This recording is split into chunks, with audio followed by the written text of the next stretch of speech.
Chapter 784. At the top of the mountain, King Zhangqiu and Lu Bang were drinking together. Wiping the wine stain from the corner of his mouth, Lu Bang stroked the long leg of the fairy standing next to him, narrowed his eyes, and said with a smile, "I wonder how long it will take that Ganggong Huang to capture that group of people. I've trapped them with the formation for days, but why hasn't anything happened yet?" King Zhangqiu smiled faintly and shook his head indifferently. No matter how long it will take him, as long as Ganggong Huang kills Yu Miao and his companions, then sends him to wreak havoc in other places, it will be a done deal. Whether Ganggong Huang can return alive in the end, or he is killed by the other experts of Diyu, the result will not make any difference. Sighing, King Zhangqiu looked up at the sky and suddenly asked in a cold voice, "Is that old hag still not willing to lower her head and admit defeat?" Lu Bang narrowed his eyes, also looking up at the sky, and said in a low voice, "Your Highness, you're a cautious man. She is the creator of the human race, and now she has the myriad spirit cauldron in her hand. Every year, the newborn human souls are all under her control." While chuckling, Lu Bang toyed with the slender and tender body of the fairy standing next to him and said in a flat voice, "She has been worshipped by the human race for so many years, and she is used to being in a high and mighty position. It will be difficult for her to agree to our plan in a short time. After all, with her identity, it is very difficult to make her lower her head. Hey, if the plan succeeds, as long as I can get a little share of the great virtues, it will be enough for me to break through the realm of primordial, won't it?" Lu Bang laughed complacently, while King Zhangqiu squinted at the sky and did not say a word. When Lu Bang saw the look on King Zhangqiu's face, he laughed as well. "Don't worry, Your Highness. Although Your Highness is not the only candidate, with my help, there is still a great chance that Your Highness will sit on the throne in the future. When that time comes, even I will have to address you as Your Majesty." King Zhangqiu snorted unhappily. Twitching his mouth sulkily, he picked up the cup and took a gulp of wine. He grumbled in a low voice, "That's not what you said when you found me and my father." Lu Bang narrowed his eyes and smiled, completely ignoring King Zhangqiu's words. King Zhangqiu grumbled, but when he saw that Lu Bang was indifferent and did not say anything, he could only take another sip of wine sulkily. Just as the two of them were secretly calculating in their hearts, a mournful howl suddenly came from afar. The two of them jumped up in shock and cast their secret techniques to look in that direction, just in time to see Wu Qi chopping off both of Ganggong Huang's arms. The green sword light shot into Ganggong Huang's body, churning his internal organs into mush before spurting out from his abdomen. Black water gushed out of Ganggong Huang's body, rolling and spreading wildly across the land. In just the space of a few breaths, the black water that sprayed out of Ganggong Huang's body had spread hundreds of thousands of miles. Black waves that were tens of thousands of feet high rolled over and slammed heavily on the lofty mountain where King Zhangqiu and Lu Bang were drinking and having fun. The tremendous impact shook the top of the mountain, causing many female immortals to cry out in alarm, and some even fell to the ground in embarrassment. Lu Bang and King Zhangqiu looked at each other in horror. Lu Bang gave Wu Qi a look, who was controlling the sword formation to trap and kill Ganggong Huang, and said with a dry laugh, "That Tan Lang is still able to come back after being sucked into the void? Never mind, the matter here is almost over. It would be best if Ganggong Huang is dead. I still have important matters to attend to. Ha ha, time to go." Pointing a finger at the sky-veiling flag of chaos, Lu Bang stepped on a dark cloud and sped away, wrapping the female immortals in it. King Zhangqiu pondered for a moment, then suddenly laughed coldly. He sat back in his seat and said in a low voice, "I'll be watching from here. Do you think that Tan Lang, a mere marquis of a province, dares to do anything to me? Someone, call back the soldiers on the border, open the border, and spread the news that Ganggong Huang has killed the entire Yi clan and hundreds of millions of innocent people." King Zhangqiu clapped his hands lightly and said in a cold voice, "Lord Longyang, send an official letter to Ganggong, the Flame Emperor's subordinate, and ask him why he didn't control his subordinates and allowed him to stir up trouble in Diyu. Complain to His Majesty, and tell him that the human race is the descendant of Yan Emperor. Why is his subordinate killing so many innocent people?" Narrowing his eyes and smiling, King Zhangqiu glanced at Lu Bang, who was fleeing on a dark cloud, and said coldly, "I can't believe you can come up with such a messy plan. All the emperors are involved, and you're trying to throw the world into chaos." On the other side, Wu Qi controlled the fiend-slaying sword formation and condensed hundreds of mountains with earth element energy to suppress Gongong Huang. Sword beams rained down like raindrops, each containing a powerful earth element energy, causing great damage to Gongong Huang's body. The earth element energy accumulated in Gongong Huang's body was like a blocked canal, making it difficult for him to circulate his divine power, and his resistance grew weaker and weaker. On top of that, both of Gongong Huang's arms were cut off by Wu Qi, so he could only chant an incantation to control the water vapor in the air and turn it into waves to protect himself. How could he have the strength to fight back? The trident he spat out of his mouth was a very powerful weapon, a natal divine artifact that had accompanied him since he was born. But it was useless against Wu Qi. 12 small yellow mountains had trapped it, and 3 Kunwu swords were wheeling around it. The heavy pressure made it impossible for the trident to move, so how could it threaten Wu Qi? The sword beams kept hacking at Gongong Huang's body. All of a sudden, he let out a miserable shriek as both of his legs were cut off. As soon as his legs touched the ground, they immediately turned into huge waves that spread out in all directions. For a moment, the water within a radius of 1,000,000 miles was 30 miles deep. Gongong Huang's legs had turned into a vast ocean, wreaking havoc in all directions, drowning countless living beings. Gongong Huang shrieked in pain. He stared at Wu Qi and snapped, "I am a general under the command of the water god, Gongong. Do you really dare to kill me?" Wu Qi looked at Gongong Huang coldly. He unleashed a stream of purple mist, causing the 2 Kunwu swords to fall from the sky. 2 beams of green light slashed at the necks of Gongong Huang's flood dragons. Blood sprayed out, and the huge dragon heads were thrown dozens of miles away. The miserable shrieks of the flood dragons shook the water below, raising waves that were more than 100 miles high. Amidst the dark mist, several thousand black flags fluttering in the air exploded with a deafening boom.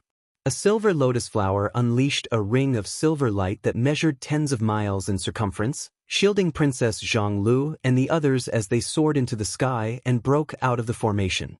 With the power of the formation, Gongong Huang had trapped Princess Zhonglu and her companions.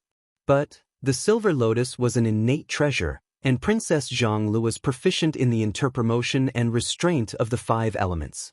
Apart from a little bit of energy being worn away by the formation, Princess Zhonglu and her companions were unharmed.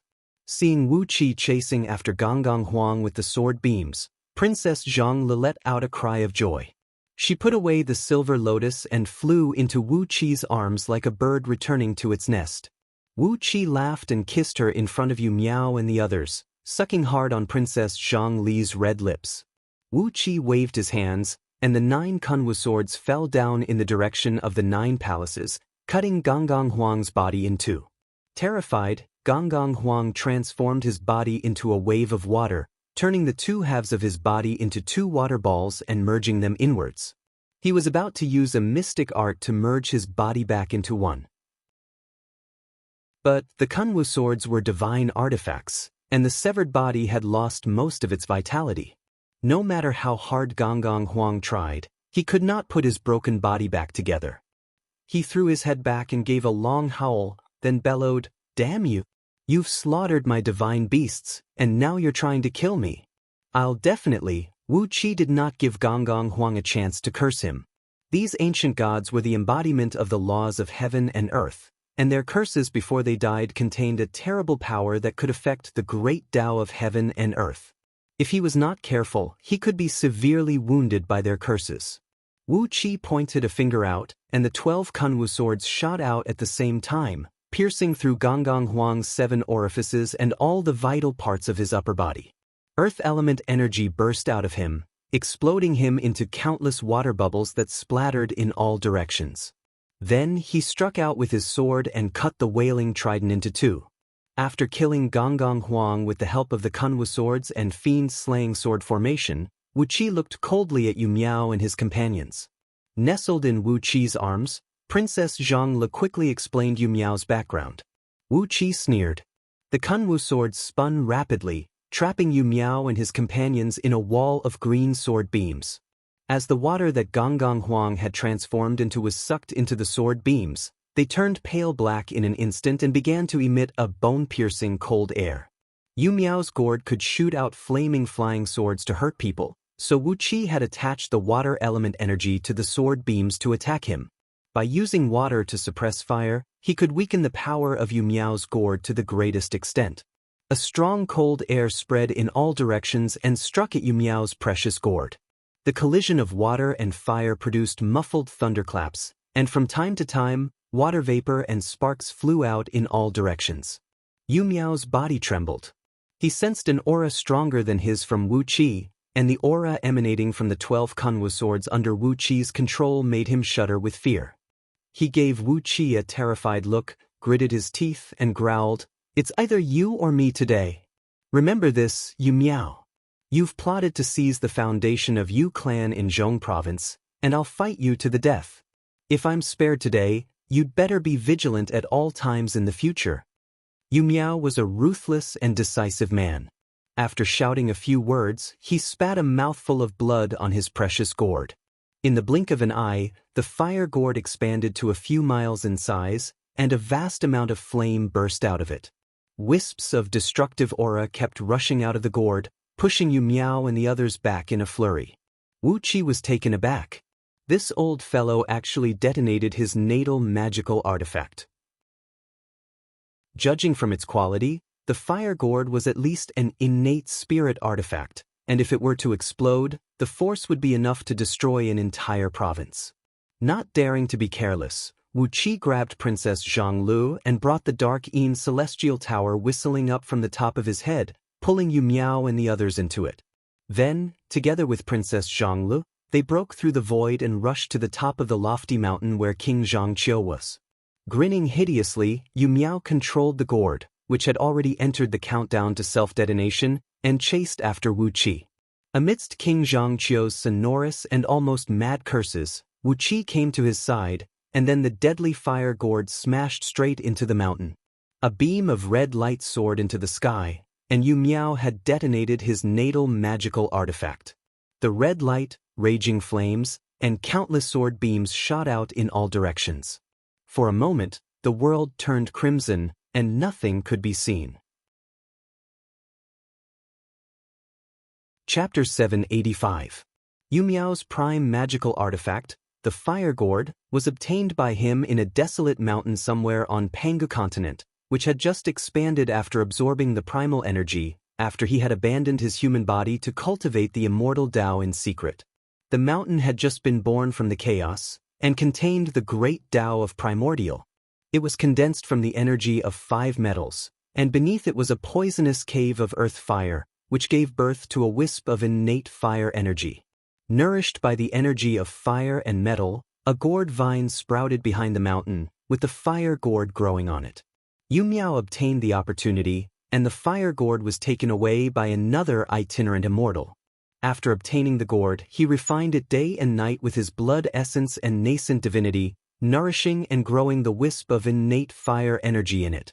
Meanwhile, the wisp of innate killing energy in the gourd transformed into countless flying swords, tempered by the power of fire energy day and night, making them extraordinarily sharp and ferocious. When fighting an enemy, even an ordinary gold immortal would be burned to ashes with just a single flame. But when the flying swords flew out of the gourd, no one except an upper-grade or supreme-grade gold immortal artifact could withstand a single blow from them. Yu Miao was scared out of his wits when he saw Wu Qi's divine weapon, the Kunwu swords, and saw Wu Qi was able to lay out the fiend-slaying sword formation, the legendary sword formation of the human race's patriarch. That was why he decided to detonate his natal magical artifact at all costs, hoping that he, Yu Miao, and the other juniors could escape. The gourd was thrown out and locked on to Wu Qi's self-detonation, while Yu Miao broke through the void and fled in panic with Yu Miao and the others.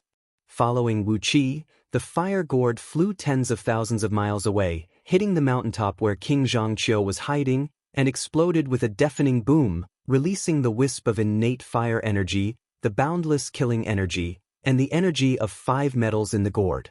Poor King Zhangqiu, who was sitting on the mountaintop with a large group of attendants and generals just a moment ago, thought Wu Qi would not dare to do anything to him even if he found him. So, when Liu Bang sneaked away, he stayed calmly, waiting to embarrass Wu Qi later. But he never dreamed that Yu Miao would be so desperate. The natal magical artifact of an immortal was so important, and yet he exploded it just like that. On the other hand, Wu Qi was extremely cunning. He had brought the fire gourd and come straight to him.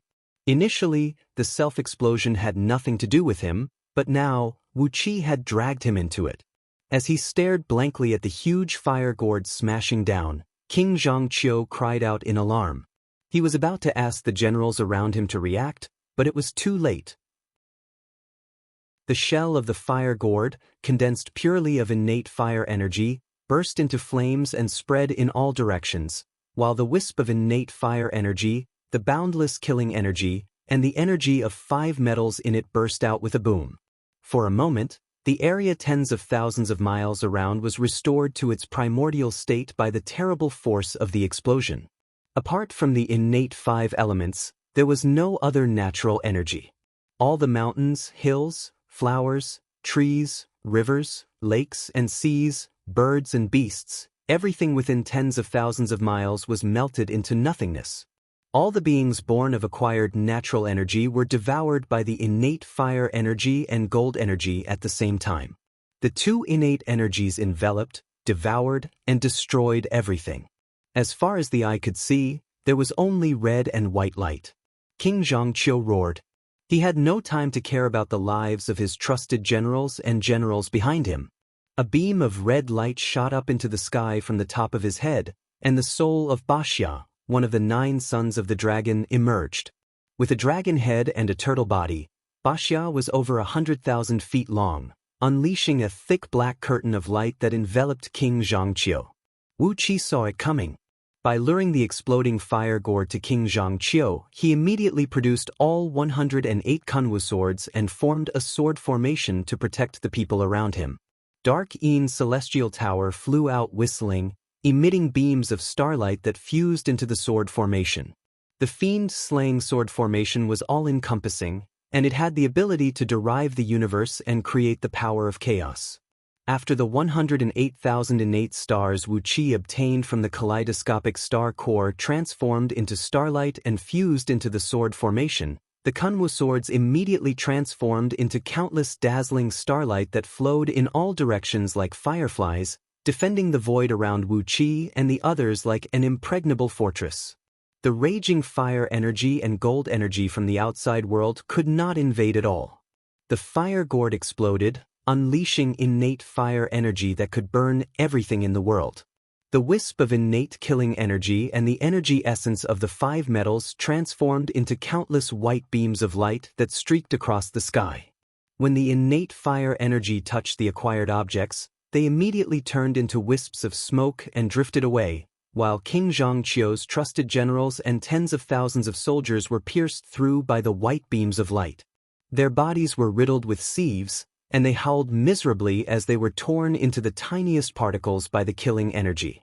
The red light and white smoke blanketed tens of thousands of miles in circumference. Fortunately, the structure of Pangu continent was very different from that of the outer heavenly realms. Every rock on Pangu continent was thousands of times stronger and heavier than that of the outer heavenly realms, and even the structure of the space around it was much more stable than that of outer heavenly realms. The explosion of an innate spirit artifact could only affect a radius of tens of thousands of miles, and its terrible explosive force was gradually absorbed and melted by Pangu continent. The raging fire and gold gas turned into red and white smoke and were sucked into Pangu continent, no longer as destructive as they were when the explosion occurred. If it were in outer heavenly realms, the explosion of such an innate spirit artifact was enough to destroy a vast area where dozens of stars were located. But on Pangu continent, the destructive force was compressed to the minimum. Wu Qi was protected by the sword formation and the law of stars, so he did not feel tired at all. Although he was at the center of the explosion, The power of Kunwu swords and the sword formation was so great that the explosion could not even shake the sword beam he unleashed, let alone hurt Wu Qi. King Zhangqiu, on the other hand, was overjoyed. His heart was bleeding as he watched his trusted subordinates die tragically. The generals that accompanied him were all retainers that he had served for generations. They were all carefully selected geniuses that had grown up together with him. Basically, they had been in the same boat ever since they were young. Not to mention the relationship between a ruler and a subject, they had even developed a brotherly bond. Although King Zhangqiu was harsh and ruthless, he could not help but feel a heartache when he saw these trusted subordinates, who had followed him for hundreds of years and whose cultivation bases were above the second Panga heaven, turned into smoke in the raging flame, or were pierced through by countless white beams of light and riddled with holes. The thick light barrier unleashed by the soul of Baxia could only protect him alone, and even so, it was melting in the flame and shaking under the impact of the white beams of light. Each of the white beams of light transformed from the innate killing energy, and the energy essence of 5 metals had an amazing penetrating power. Although the soul of Baxia, which King Zhangqiu had fused with when he was young, had the cultivation base of a peak-level gold immortal, it was just a beast soul after all, not Baxia himself. Even though Baxia was famous for his strength among the 9 sons of the dragon, he could only barely self-detonate. Every white beam of light that slammed into the defensive barrier shook King Zhangqiu's internal organs violently. When he saw his trusted generals die tragically in the flame, he felt a sharp pain in his heart and could not help but shed tears. "Tan Lang, you vile man! I swear I'll kill you!" Flustered and exasperated, King Zhangqiu spun around and glared at Wu Qi, who was less than 1,000 feet away from him. Through the thick layer of flaming clouds, Wu Qi's face became hazy and vague. King Zhangqiu clenched his jaws and pointed a finger at Wu Qi. A trickle of blood slowly trickled down the corner of his mouth, and his face was twisted like a devil's. Amidst the deafening rumble that sounded as if the heaven and the earth were toppling, Wu Qi heard King Zhangqiu's roar. He chuckled, pointed at King Zhangqiu, and made a gesture of cutting his neck. "Now that things have come to this, do you think I'll let you live?" he said coldly. Wu Qi clearly remembered how Liu Bang and King Zhangqiu had thrown him into the boundless void with the sky-veiling flag of chaos. If not for Prince Changqin's guidance in the ghost realm, who knew where he would have drifted to? Without detailed coordinates, ordinary immortals would never be able to escape once they were sucked into the boundless void. It was true that Liu Bang was ruthless, but without King Zhangqiu's help, Liu Bang would not have dared to attack the Marquis of Diyu outside Yuxiong Plain. Grinning coldly, Wu Qi murmured something to Princess Zhanglu in a low voice. Princess Zhanglu smiled faintly as the 5-colored divine ray behind her suddenly waved.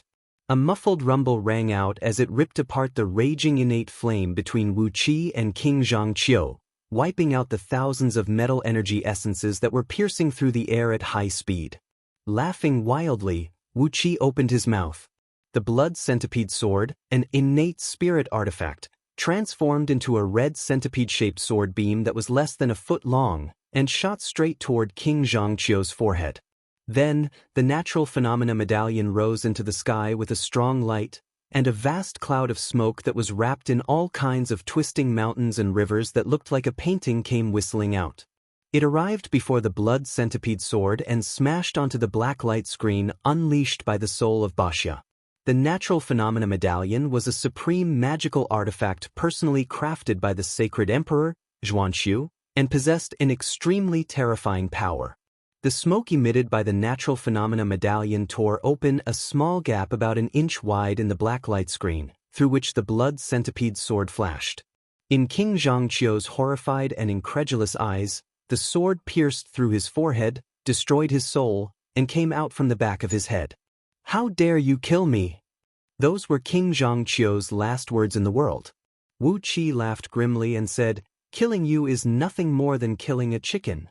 I hate bastards like you who betray me and hook up with outsiders the most." As the sword beam flashed, Wu Qi retracted the blood centipede sword. The soul of Baxia threw its head back and hissed sadly. Just as it was about to transform into a beam of black light and flee into transmigration, Aobuzan leaped out greedily from Wu Qi's sleeve, opened his mouth, and swallowed the soul of Baxia, who was caught off guard. The soul of a peak-level gold immortal, a great tonic. Aobuzan's eyes were brimming with tears of excitement. Is there such a good thing waiting for Lao Tzu in the world? Wonderful. With this soul, Lao Tzu can restore at least 1% of his cultivation base in his previous life. Wu Qi stared at Aobuzan in horror. This fellow had once again revealed his secret. If the soul of a peak-level gold immortal could only restore 1% of his cultivation base, then before he was skinned and made into a storage ring he had already, without the protection of the soul of Baxia, King Zhangqiu's body was exposed to the flame produced by the self-explosion of the fire gourd. His strong fleshly body, which had been tempered 1,000 times, lasted less than 3 seconds in the flame before it was quickly turned into a wisp of smoke and dissipated. King Zhangqiu of Diyu was dead. Suddenly, Wu Qi cried out, "Somebody, send an urgent document to His Majesty at once. Yu Miao from the Yu clan of Zhong province has rebelled, and he has joined hands with Yu Miao and other rebels to kill King Zhangqiu. I, Tan Lang, the Marquis of East Sea Province, request His Majesty to arrest Yu Miao and his accomplices in the territory of Diyu." Yu Miao and his companions were the scapegoats for what had happened. Chapter 786. After Wu Qi killed King Zhangqiu with a single sword strike, Liu Bang, who had fled hundreds of millions of miles away, suddenly gave a cold snort. He rolled up his sleeve and saw that one of the 12 red jade beads he wore on his left wrist had exploded into pieces, and tiny bits of jade powder were slipping off his wrist. Zhang Liang, who was following closely behind Liu Bang, frowned and said with a cold grin, "King Zhangqiu is dead? What an obedient chess piece." Liu Bang patted his wrist indifferently and said in a flat voice, "He is just a chess piece. It doesn't matter if he is dead or not. It's good that he is dead. With him dead, no one will compete with that person for the right of succession, and he will have to listen to us obediently." Baring his teeth and sighing, Liu Bang narrowed his eyes and muttered in a low voice, "This King Zhangqiu has a few beautiful concubines. I wanted to flirt with them a long time ago, but I couldn't do it because of this dead man. According to Diyu's rules, these concubines can remarry. I'm a descendant of a noble family. Tisk, it's a great honor for them to marry me and be my concubines." Zhang Liang smiled faintly. Like Liu Bang, they did not take King Zhangqiu's death seriously, as if he was a dead dog. They never lacked people they could use, and King Zhangqiu was just one of them, not even the most important one. Gently stroking the remaining 11 red jade beads on the string, Liu Bang smiled faintly and shook his head gently. The sky-veiling flag of chaos let out a shrill cry, then abruptly transformed into a shadow and tore through the void. In the blink of an eye, the group of people sped hundreds of millions of miles away, heading straight for Liangzhu. The destructive force produced by the explosion was gradually absorbed by Panga continent, and even the huge bottomless pit created by Ganggong Huang was gradually recovering. The ground was wriggling visibly, rapidly repairing the damage caused by Ganggong Huang and Yu Miao. Wu Qi retracted the fiend-slaying sword formation, and the green Kunwu swords flew back into his vital acupoints to be nourished by his blood essence.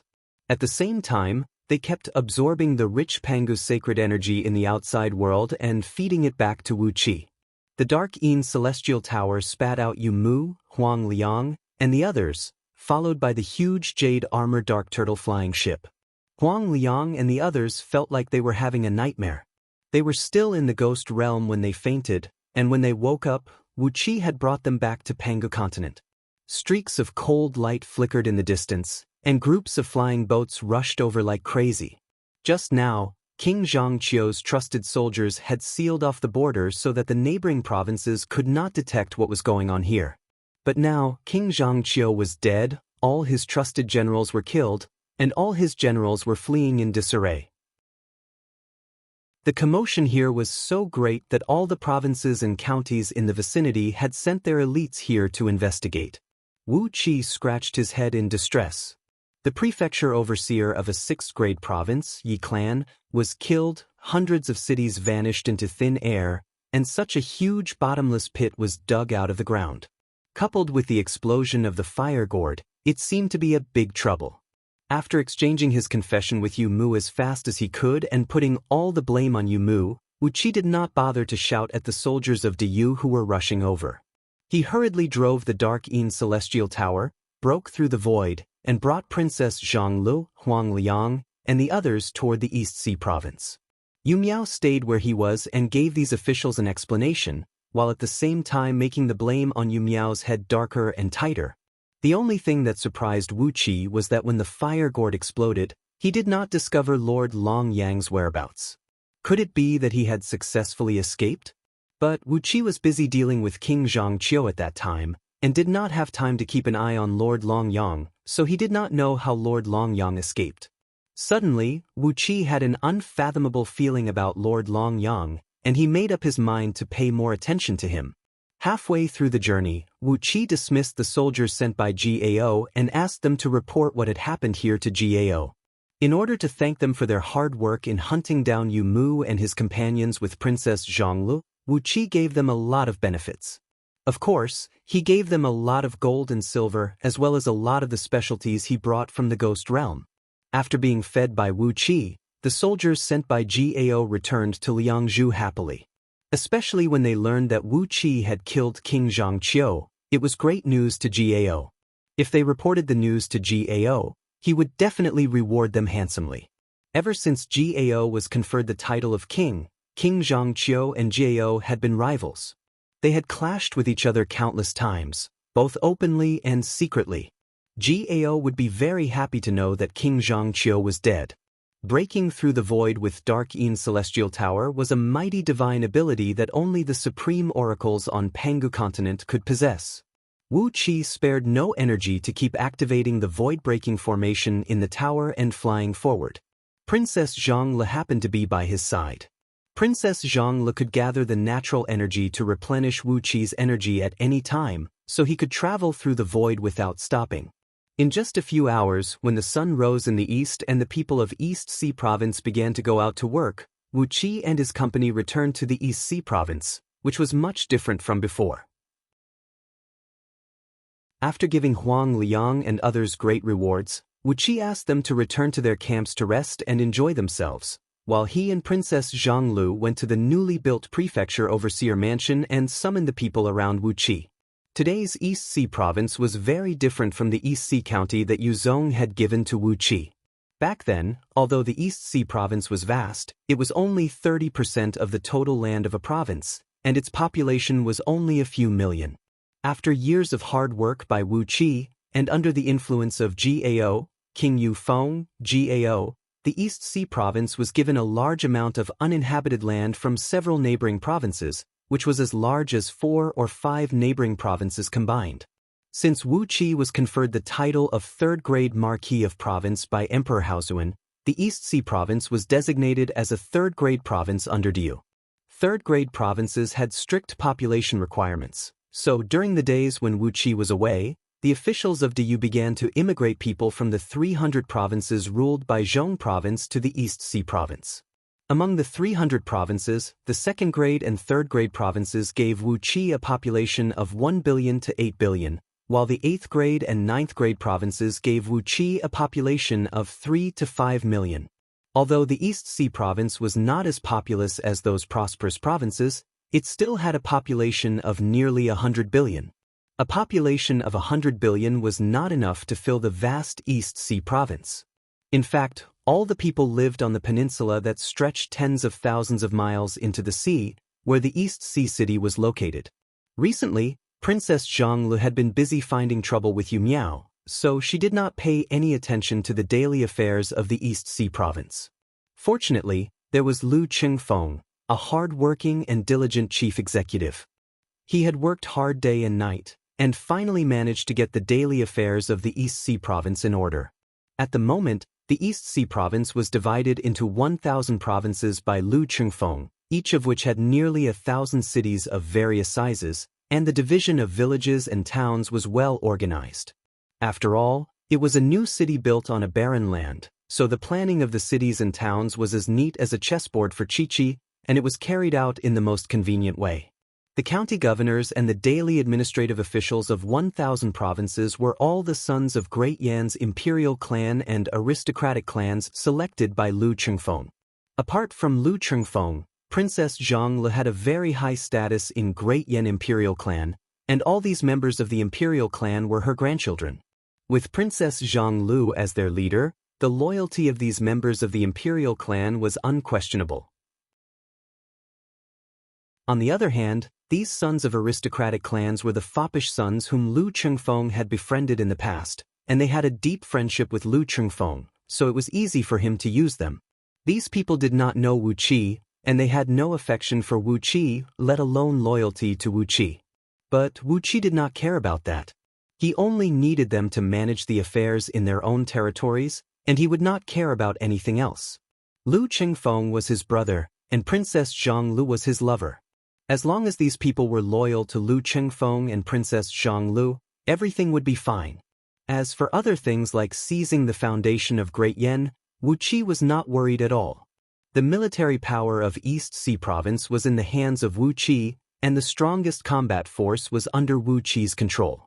He himself was the strongest existence in East Sea Province. As long as he held the spear tightly, would he be afraid of someone seizing his foundation?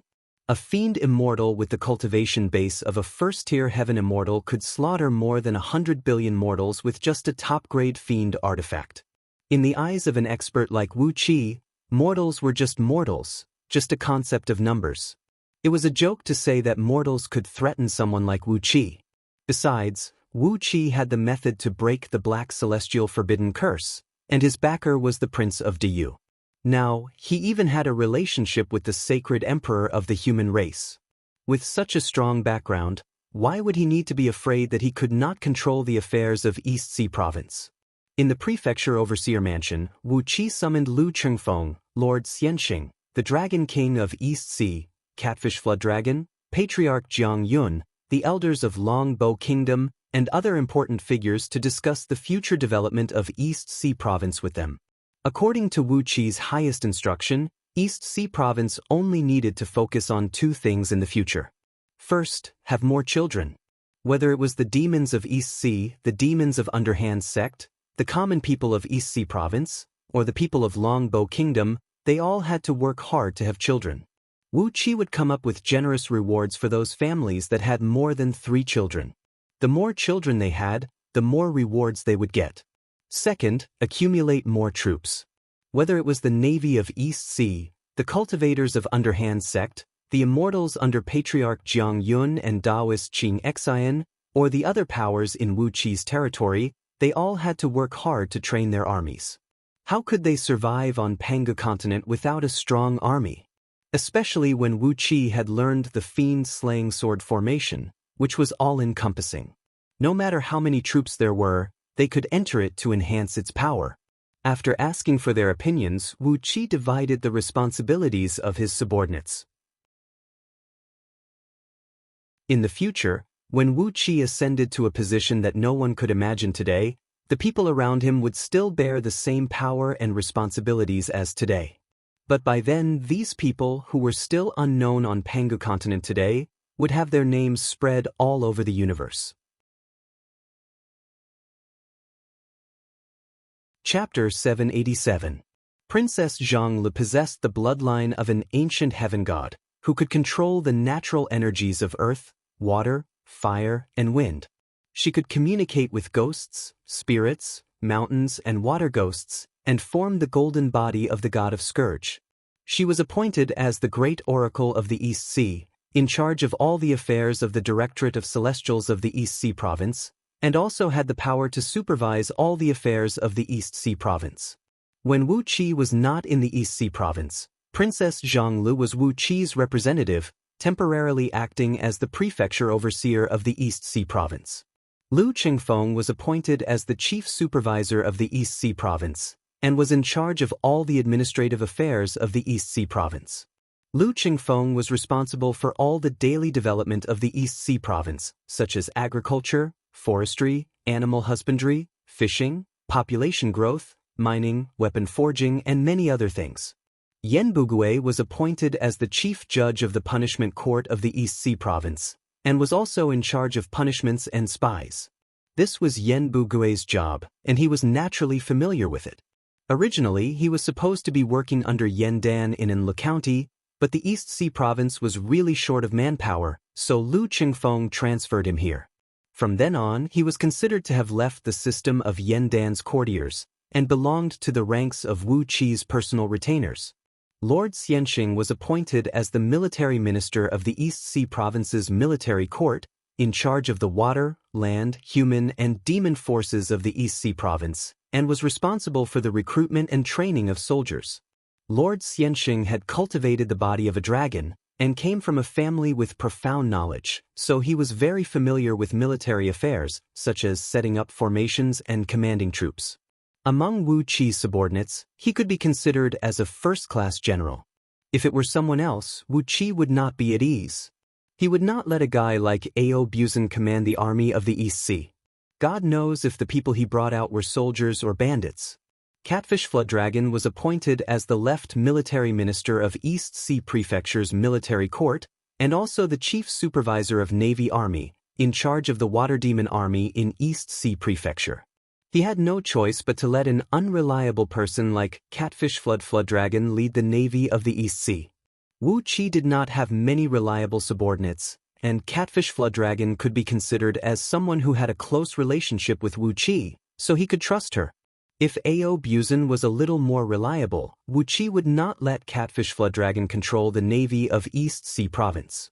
The only thing that worried Wu Qi was that Catfish Flood Dragon would lead the army of aquatic demons in the East Sea Province.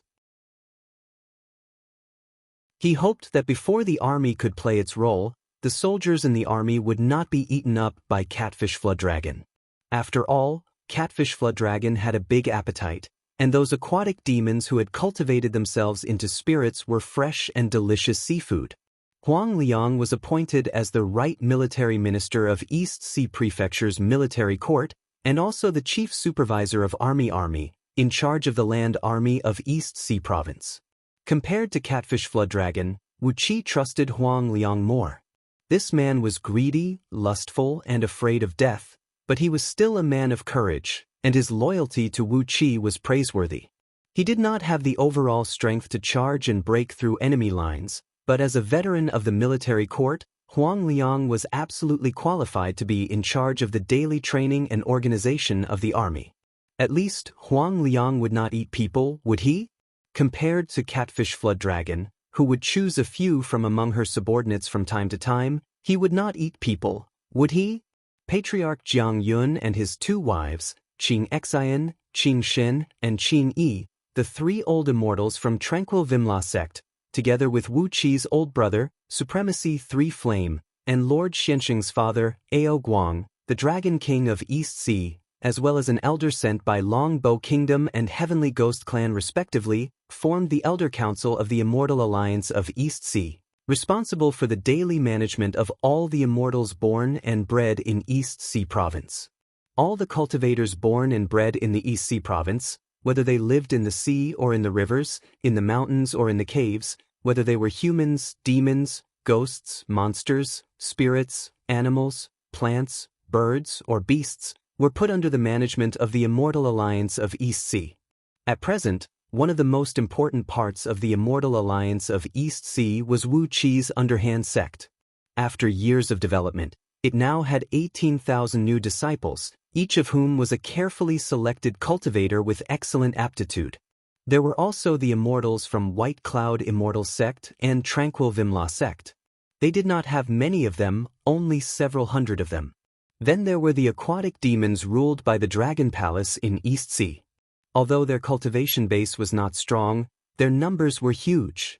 As for the people of Longbow Kingdom and the heavenly ghosts brought out by Wu Qi from the Ghost Realm, Wu Qi would not let them show their faces before their population grew to a certain level.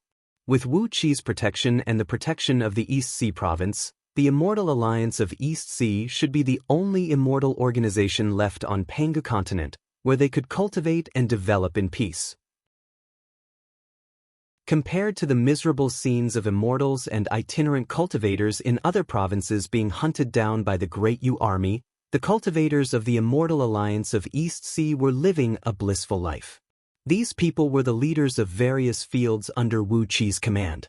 Once he decided on their duties, they would naturally act according to their own authority, and Wu Qi could be a hands-off leader, creating better conditions and fighting for more benefits for the development of East Sea Province.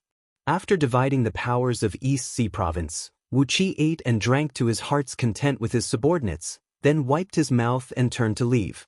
After dividing the powers and distributing them to the people, Wu Qi could not be bothered with these complicated things.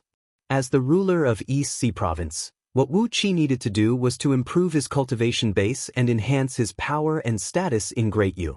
When Wu Qi possessed the cultivation base of a primordial expert, and when Wu Qi had a seat in the imperial court of Great Yu, the East Sea Province would be unbreakable and the East Sea Province would grow larger and larger.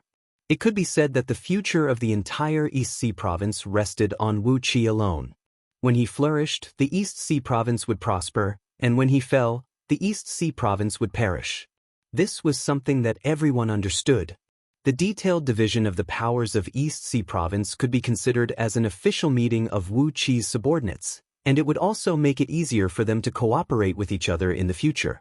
At first, Wu Qi was worried that Huang Liang would have some strange ideas when he saw so many immortals and cultivators around him. If that was the case, he would be forced to get rid of Huang Liang. But he did not expect that Huang Liang did not have the same idea as the rest of the people in Great Yu. After Lord Xiansheng promised to find him a few beautiful clam demons as his concubines, Huang Liang happily got along with the others. He was a ruffian and scumbag with no moral bottom line. Wu Qi gave Huang Liang a precise definition. After that, he ordered Yan Bugui to send someone to keep a close watch on everything in the East Sea Province, then dragged Princess Zhonglu to the backyard of the Prefecture Overseer Mansion. In the backyard of the East Sea Prefecture Overseer Mansion, 18 fiend figures with scarlet bodies and a towering stench of blood were standing quietly in a row, waiting for Wu Qi. These 18 fiend figures were Wu Qi's celestial fiend puppets. Before being thrown into the void by Liu Bang with the sky-veiling flag of chaos, Wu Qi had sent these puppets back to the East Sea to deliver a message to Princess Zhonglu. When Wu Qi went missing, Princess Zhonglu flew into a rage and immediately summoned all the puppets back. Then, she sacrificed a large number of immortals and cultivators to refine them into blood-draining celestial fiends with the vicious fiend technique recorded in the Blood Sea Grand Magic. This was the supreme divine ability recorded in the Blood Sea Grand Magic. Blood-draining celestial fiends were immortal and indestructible. Even if their true form was burned to ashes, as long as a wisp of their clones still existed, they could reform their true form with enough blood essence. The Blood Sea Grand technique might not be the most powerful technique of the Devil Path, but in terms of unpredictability and life-saving skills, if the Blood Sea Grand technique claimed to be the second best, then no other Devil Path cultivation technique would claim to be the first. Ignoring the voices of Lu Chengfeng and the others who were drinking and enjoying themselves in the front yard, Wu Qi looked at the 18 blood-draining celestial fiends delightedly, then quickly sent his divine will into their bodies. Originally, these celestial fiend puppets were made of metal and relied on devouring all kinds of rare metals to improve their strength.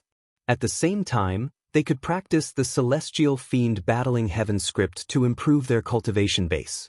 Now, after being refined into blood-draining celestial fiends with the blood essence of countless immortals and itinerant cultivators by Princess Zhonglu, their bodies had become a state between corporeal and incorporeal, and could change freely at any time. Their bodies were filled with thick blood essence, and the pure blood essence had perfectly fused with their metal bodies, turning them into a strange state between living and inanimate objects. Although the original celestial fiend puppets were very useful, they were, after all, dead puppets, and did not have much autonomy. Now that they had been refined into blood-draining celestial fiends, they were no different from living beings. As long as Wu Qi divided his nascent divinity and injected it into their bodies, they would be able to cultivate independently like living beings. On top of that, their thoughts would be smooth, their intelligence would be greatly improved, and their actions and reactions would be just like Wu Qi. These blood-draining celestial fiends relied on devouring blood essence to improve their cultivation base. As long as they were given enough blood essence, they could quickly improve to a level that was equal to Wu Qi, or even stronger than Wu Qi.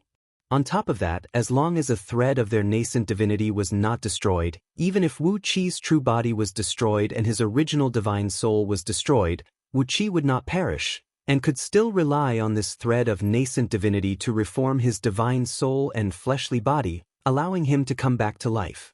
Wu Qi smiled at Princess Zhonglu. Princess Zhonglu immediately sprinkled a 5-colored divine ray and sealed off the surrounding void. Wu Qi took a deep breath and quickly converted the chaotic energy in his body into blood sea fiend energy. He gave a light snort as a beam of blood-red light towered up into the sky from the top of his head, amidst which 18 empty blood lotus thrones emerged. The 18 blood-draining celestial fiends rushed into the blood-red light, sitting obediently on the lotus thrones. The blood essence in Wu Qi's body was rapidly sucked away by these blood-draining celestial fiends, while a part of his divine soul essence was also divided and injected into their bodies. With a light shout, Wu Qi slit his left wrist. Drops of blood flew out and formed a ghostly rune in the air. A muffled boom rang out, and a crack appeared in the void. Using a secret technique, Wu Qi had drawn the filthy blood water from the boundless blood sea under the yellow spring. A vast amount of blood water shot out and was devoured by the 18 blood-draining celestial fiends. The blood-red light around Wu Qi grew thicker and thicker, while the chilly wind and evil aura emanating from him grew stronger and stronger. The Blood Sea Grand Magic was a supreme divine technique from the Fiend League, and its cultivation speed was the fastest. By cultivating it at the same time, Wu Qi's cultivation base would certainly improve at an incredible rate. If someone else were to cultivate the Blood Sea Grand Magic, they might be contaminated by it and become brutal and bloodthirsty. But Wu Qi happened to have obtained the cultivation scripture of Lord Buddha, the Great Light Indestructible Amitabha Treasure Scripture. With this scripture, not only could Wu Qi cultivate the Blood Sea Grand Magic, he could also cultivate all kinds of divine light and Buddhist light of the Buddhist League, and even extract the blood essence and aura from the Blood Sea to refine his own natal relic. With this scripture, why would he be afraid of the backlash from the fiend technique? Under the heaven, apart from those who were cultivating the scroll of stealing, who else could cultivate so many supreme-grade techniques at the same time like Wu Qi, who could be so unscrupulous? The 18 blood-draining celestial fiends danced and sang on the blood-red lotus thrones, letting out shrill cries from time to time. All of a sudden, a strange cry rang out, and a large sheet of dense blood-red flame burst out of their bodies. Wu Qi's nascent divinity had been injected into their bodies, stimulating their natal true flame. He had truly become one with these blood-draining celestial fiends, and attained the true body of the Fiend League that could not be killed or destroyed.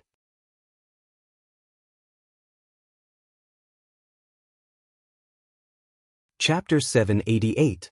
After spending a few days to fuse the blood-draining celestial fiend with himself, Wu Qi had achieved a minor achievement in his Blood Sea Grand Magic. After spending a few more days with Princess Zhonglu and reminiscing about the feelings of parting, Wu Qi finally thought of some serious matters. He struggled to get up from the sweet dream, and while Princess Zhonglu had gone to the newly established Directorate of Celestials in East Sea Province, Wu Qi lazily brought Ao Buzan and the Dragon Python sisters to a beautiful valley outside East Sea City. Piles of dead beasts and birds were piled up on the ground, and 2 dragon pythons, each over 3,000 feet long and with bulging bellies, were lying lazily on top of them. They were snoring, with saliva dripping from the corners of their mouths. Occasionally, they would raise their heads and swallow a few dead beasts while sleepwalking. Their bodies were fat, and their bellies were dozens of times thicker than the rest of their bodies. They looked as ugly as an ordinary cauliflower snake that had just swallowed a can. The scenery in the valley was very good, but with so many corpses and the 2 dragon pythons spewing out poisonous gas, the flowers and trees in the valley had all withered. Especially the smell in the valley was extremely unpleasant. It was mixed with the stench of rotting corpses.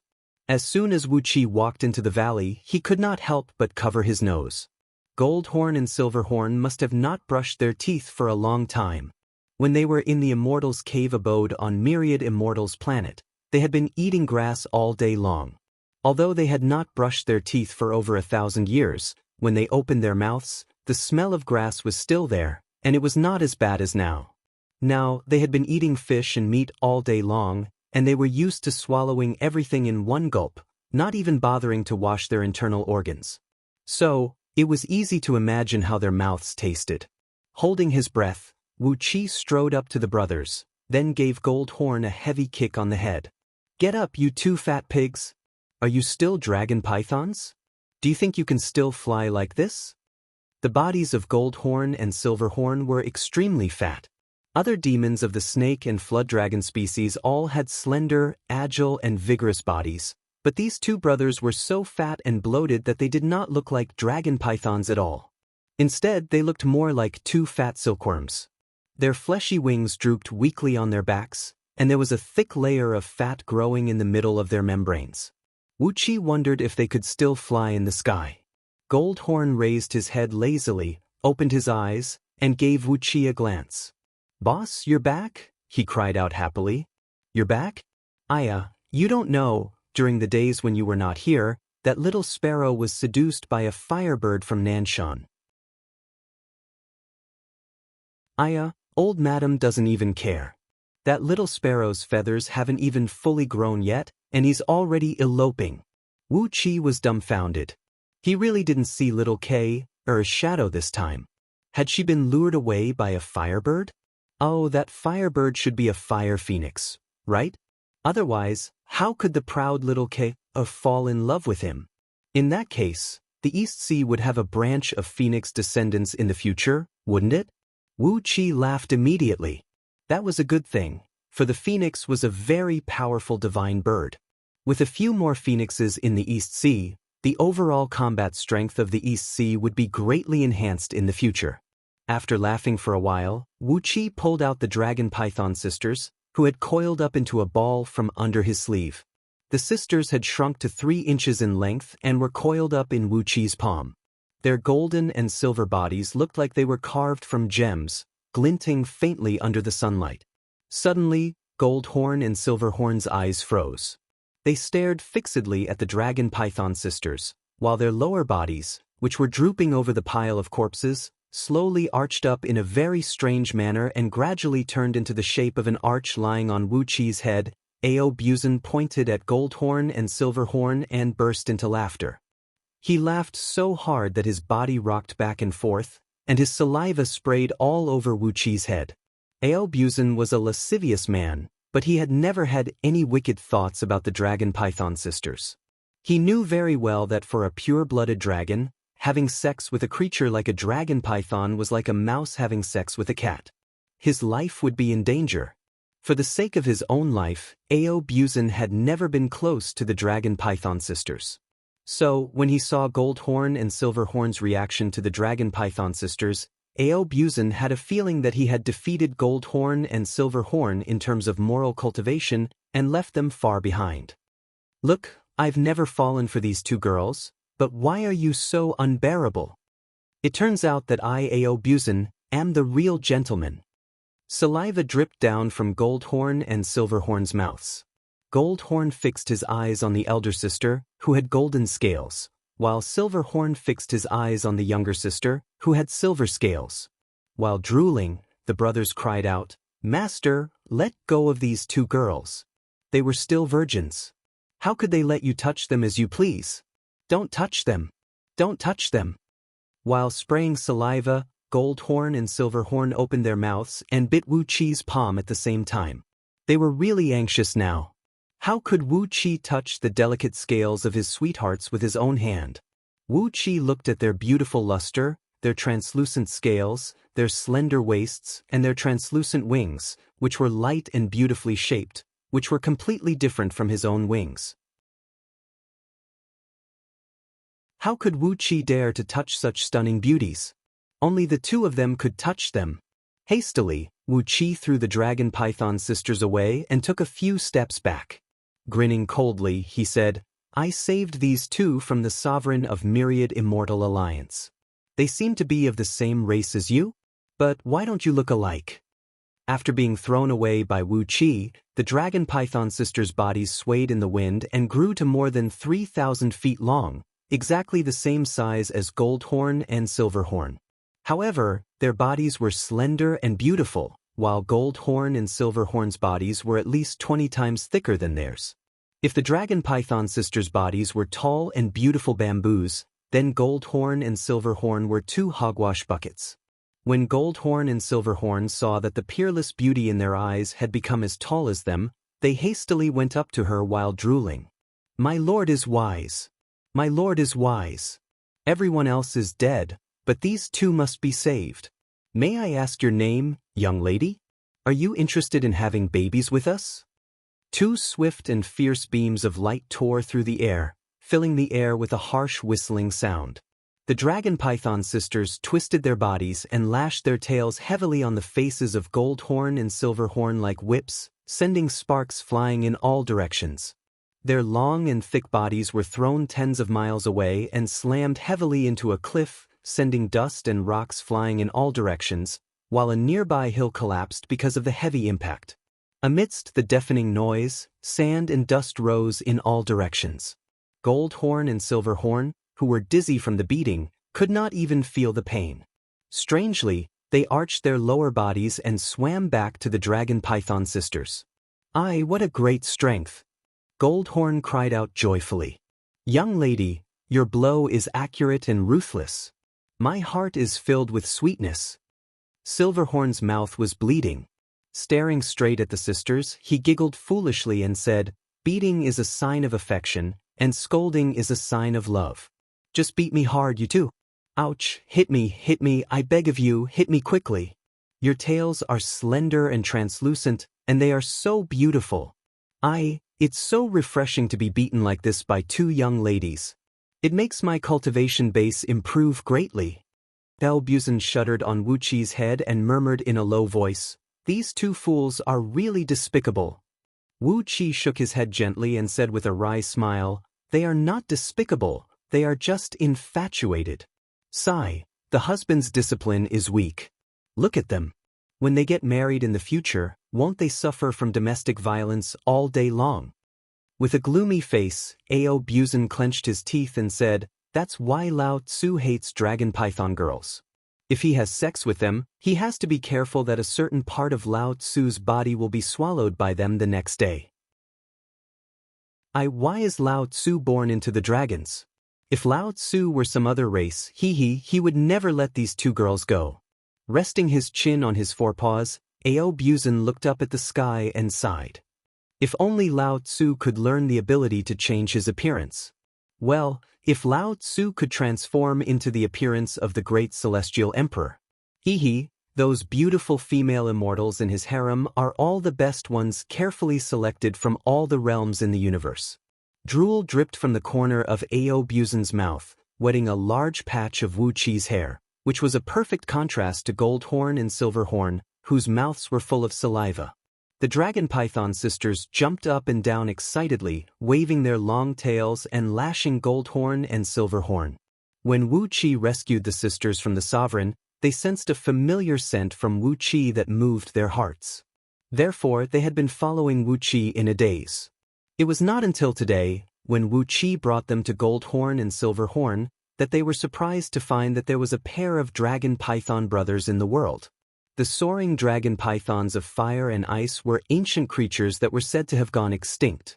Yet there were two pairs of them in this place.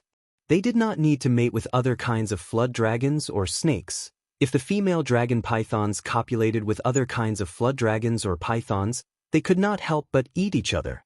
Now, they did not need to copulate with other kinds of males. With the pure-blooded dragon python brothers around, they could reproduce more pure-blooded descendants and let them spread their branches. To be precise, from an aesthetic point of view, Goldhorn and Silverhorn met the standard of handsome men in the eyes of dragon pythons, while other flood dragons and pythons were more in the category of food in the eyes of dragon pythons. But the size of Goldhorn and Silverhorn. For example, no matter how handsome a man was, When he weighed 400 kilograms, he could not be regarded as a handsome man, could he? The dragon python sisters were both happy and disappointed. They had lived in the valley for a long time and did not know how to communicate with others.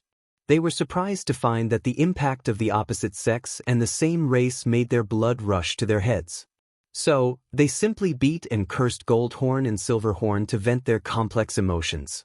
Goldhorn and Silverhorn struggled and howled in the storm like whipping, but why did Wu Qi and Ao Buzan feel that their moans were about to reach their climax? Do they have masochistic tendencies? Wu Qi shuddered. He shook his head and cried out, "All right, I'll make the decision for you today. You are husband and wife from now on. As for how you pair up, that's your own business. Work hard and give my East Sea province thousands of little dragon pythons." After shouting a few times, Wu Qi brought Ao Buzan, who was also shivering, out of the valley in a flurry.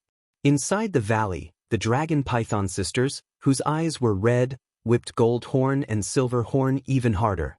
Goldhorn and Silverhorn snorted, then joyfully struggled, wailed, moaned, and twisted as much as they could under the whipping of the two sisters. The atmosphere in the valley was getting stranger and stranger. Chapter 789. De Yu Xiong Plain, Liangzhu. While Wu Qi was dividing the authority of his subordinates in the East Sea City and matchmaking the dragon python, the atmosphere in King Baishan's mansion was extremely tense. A few experienced and steady servants were carefully cleaning the bloodstains in the courtyard with plant ashes, and carefully wiping the huge stone floor until it was as clean and shiny as a mirror. In the great hall, King Baishan sat behind a stone table with a gloomy face, his upper body bared. He was clad in a pair of hempen trousers, and nothing else on his person. Two naked girls were lying in front of the stone table. Their necks were twisted at a weird angle. One of the girls had a 3-inch deep cyan fist mark in the middle of her spine. It was obvious that they had died in an unusual way. A few beautiful young girls with slender bodies like spring willows stood in the corner of the hall, trembling.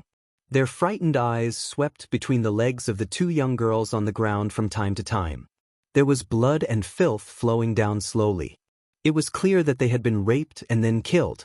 Faint cries could be heard coming from the two naked corpses. It was the sound of their souls being imprisoned on the surface of the corpses by a spell. Anyone with a little bit of cultivation base could see two pale green human-shaped smoke twisting and struggling above the corpses, but no matter how hard they tried, they could not get more than 3 feet away from them. King Yangshan looked old, but his exposed body was stronger than that of an ordinary young man. Under his smooth and moist skin, his muscles were full of strength like steel ingots, and twisted blue veins were wriggling under his skin. Every time his heart beat, his blood vessels would twitch slightly, and the sound of blood flowing could be heard coming from them. A little man carved of black jade was placed on the stone table. King Baishan stared fixedly at the cracks that covered its surface like cobwebs as he murmured to himself, "Who killed my son?" Jiju's cultivation base is only at the 3 stars realm of the second Panga heaven, but in fact, his cultivation base has long broken through to the 9 stars realm of the second Panga heaven. Once I get the Wu Yen from His Majesty, I'll be able to help him forcibly break through the second Panga heaven and reach the Hongmeng Panga heaven, forming the minor Pangu's sacred body. Clenching his fists so tightly that his knuckles creaked, King Baishan gritted his teeth and said, "Who else but a supreme oracle or a primordial expert can kill my son?" Suddenly, a beautiful woman in a long black dress and adorned with many jade ornaments rushed out of the back of the hall, crying. She threw herself at King Baishan and cried, "Your Highness, you must avenge Jin." Frowning, King Baishan slapped the woman's neck with a backhand and knocked her out. He shouted coldly, "Who told this to Wang Fei? Drag this blabbermouth out and behead him. Kill all his relatives for this king. Send Wang Fei back to the backyard and lock her up in the Xianbingyin prison, so that she can sober up. Her crying is so annoying." At King Baishan's order, a few plump shrews strode out of the hall, grabbed King Baishan's wife, and ran madly toward the Xianbingyin prison behind the mansion. A few of Wang Fei Shan's maidservants were dragged out by a group of ferocious guards. No matter which of them told Wang Feishan about King Zhangqiu's death, these beautiful maidservants were beheaded before they could cry and beg for mercy. At the same time, some guards had rushed to the maidservants' homes with soldiers and killed their entire families. Heads rolled and blood flowed all over the ground. The pungent smell of blood and the heads of a few beautiful women placed on the stone table in front of him made King Baishan feel a little better. He grabbed the head of a maidservant and slowly stroked her cheek as he murmured in a low voice, "I don't care who killed Ji Yao, I'll wipe out your entire clan. Hee, somebody, tell me, what has King Zhangqiu been busy with these days?" Two immortals in white robes walked out slowly. They exchanged a glance, then cupped their fists and bowed to King Baishan at the same time. "Your Highness, the young master has not been in Liangzhu these days, and we really don't know what he has been doing." "Oh!" King Baishan gave the two immortals a cold look and snorted coldly. Suddenly, the maidservant's head in his palm turned into a wisp of smoke and drifted away. He bowed his head and thought for a while, then gritted his teeth and said with a grim smile, "Go and find out what Ji Yao has been doing recently, and find out who he has a grudge against recently." Pointing a finger in a certain direction, King Baishan said with a cold snort, "Go and find out if anyone in that mansion is out these days, and find out if anyone with strong enough cultivation base to kill Ji Yao has suddenly disappeared in Liangzhu. In short, don't let go of any clues. I want you to thoroughly investigate anyone who might have killed Ji Yao." The two white-robed immortals bowed deeply in silence and accepted King Baishan's order, then hurried out of the great hall, lest King Baishan suddenly lose his temper and execute them like the maidservants. This was Liangzhu, the heart of Diyu. If King Baishan wanted to kill a few immortals he had been secretly raising, he did not need any excuse, nor did he need to waste any effort. As soon as the two immortals left, Lu Bang strode into the great hall with a straight face, clad in the robe of an immortal king. King Baishan gave Lu Bang a cold look, his face suddenly twisted to the extreme. He pressed both hands on the stone table, gnashed his teeth, and glared at Lu Bang as he roared, "Lu Bang, is this what you promised me? Ji Yao can become the human emperor? But he's dead, he's dead, he's dead." King Baishan clenched one of his teeth so hard that it was broken. Pointing a finger at Lu Bang, he growled, "Are the promises of the celestial court all bullshit?" Lu Bang swaggered over to a table next to King Baishan and sat down. With an appreciative smile on his face, he glanced at the two female corpses lying on the ground, then at the heads of several beautiful women on the table. He sighed softly and said, "These two on the ground are not bad. What a pity, judging from the corners of their eyes and brows, they were still virgins before they died. What a waste." King Baishan smashed the stone table in front of him with a palm and roared, "I'm telling you, Ji Yao is dead." Lu Bang gave King Baishan a sideways glance and said with a cold grin, "So what if he's dead? You don't lack a son like him. King Zhangqiu is dead, but don't you still have King Yangqiu and a few other sons? In particular, King Yangqiu's aptitude is better than King Zhangqiu's, and his cultivation base is even higher than King Zhangqiu's. It's just that the status of his birth mother is a little lower. But, as a man, you shouldn't judge him by his birth mother's status." King Baishan trembled with anger. What was Lu Bang talking about? What a mess! What a complete disregard for human morality! What a bastard to the extreme! Stroking his beard, Lu Bang said slowly, "Bring me good wine, good food, and beautiful women. Your Highness, I'm here to bring you good news." King Baishan grinned hideously, then suddenly clapped his hands and said through gritted teeth, "Good news? But..." As King Baishan clapped his hands, dozens of heavily armed generals quietly appeared out of thin air, brandishing their blades and swords as they surrounded Lu Bang. Their faces were expressionless, but their eyes gleamed with a blood-red gleam. Clearly, they were fierce generals who had killed countless people on the battlefield, and judging from their threatening auras, they all had the cultivation base of peak second Panga heaven. Lu Bang gave King Baishan a look, then sighed and shook his head. "If your Highness wants to give up a chance to have one of your sons become an expert of Hongmeng Panga heaven, then you can do it to me." King Baishan was taken aback. After hesitating for a long time, he finally waved his hand gently. He coughed once, and a few maids immediately brought in fine wine and delicacies. There were also beautiful dancers in revealing clothes singing and dancing in the main hall, performing all kinds of enchanting and charming dance moves. King Baishan glanced at the little figure carved out of black jade on the table that represented King Zhangqiu's safety, then waved his sleeve and turned it into dust that drifted away. In just a few breaths of time, King Baishan had begun to forget that he once had a proud son named King Zhangqiu. Looking at Liu Bang as if nothing had happened, he said in a flat voice, "You mean King Tang Qiu, don't you? How can you guarantee that he won't be killed like his brother?" Liu Bang chuckled and said in a steady voice, "How about we make King Tang Qiu an existence who can stand shoulder to shoulder with a primordial immortal first?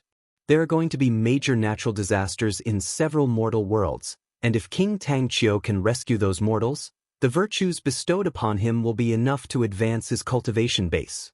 With the help of the spirit herbs and mystic arts of Buddhism from the celestial court, won't it be a piece of cake for King Tang Qiu, who has already reached the peak of second Panga heaven?"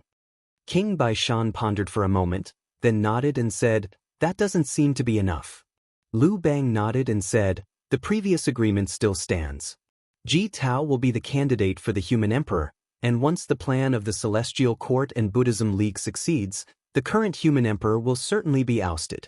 At that time After a few laughs, Liu Bang narrowed his eyes and said with a smile, "Your Highness, you just have to remember that when the time is right, Your Highness will mobilize a part of Liangzhu's army to attack the 33 heavens and the sacred Vulture Mountain." King Baishan took a deep breath, reached out a hand, grabbed a dancer who had come to his side, and pressed her head hard against his crotch. Gritting his teeth and pondering for a while, King Baishan snorted coldly and said, "I don't want to see what happened to Ji Tao again. Ji Tao is my favorite son. Since you've made the promise, you have to make sure that nothing bad happens to him and that he will sit on the throne safely." Impatiently, Liu Bang grabbed 4 dancers and pressed them to the ground. While undressing himself, he said with a smile, "Don't worry, Your Highness, King Zhangqiu's death this time was a complete accident. Who would have thought that the Marquis of East Sea Province would show up with Kunwa swords? With the fiend slaying sword formation here, how could King Zhangqiu not die?" King Baishan was so frightened that he jumped to his feet, and the dancer under his crotch cried out in pain as a row of teeth was pulled out of her mouth by him. Glaring at Liu Bang, he roared, "What did you say? Kunwa swords?" Liu Bang gave King Baishan a sideways glance and said with a cold snort, "That's why Tan Lang can't live. He must die. You'll have to make the arrangements. I don't have the strength to kill him, so I can't do anything about it." Burrowing deep into the body of one of the dancers, Liu Bang bared his teeth and said, "Kill him and seize those Kunwa swords, and I guarantee King Yangqiu will have an 80% chance of ascending the throne." Your Highness, my palace is empty and lonely. Can you give me over 1,000 dancers to fill it up?" King Baishan narrowed his eyes and ignored Liu Bang. His eyes flickered with a fierce gleam, and for a moment, no one knew what he was thinking.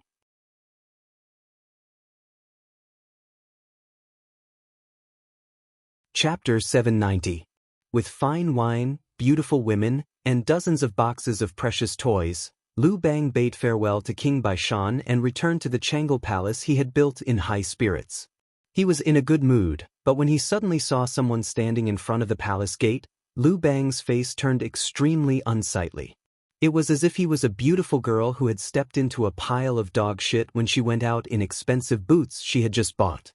His good mood of the whole day suddenly collapsed, and Liu Bang almost jumped to his feet and cursed. When he saw a forest of fragrant trees 1,000 feet away from the gate of Changle Palace had been cut down, and a large group of craftsmen from the workshops of Great Yu's Imperial Palace were busy building houses, he even had the urge to pull out a knife and stab someone.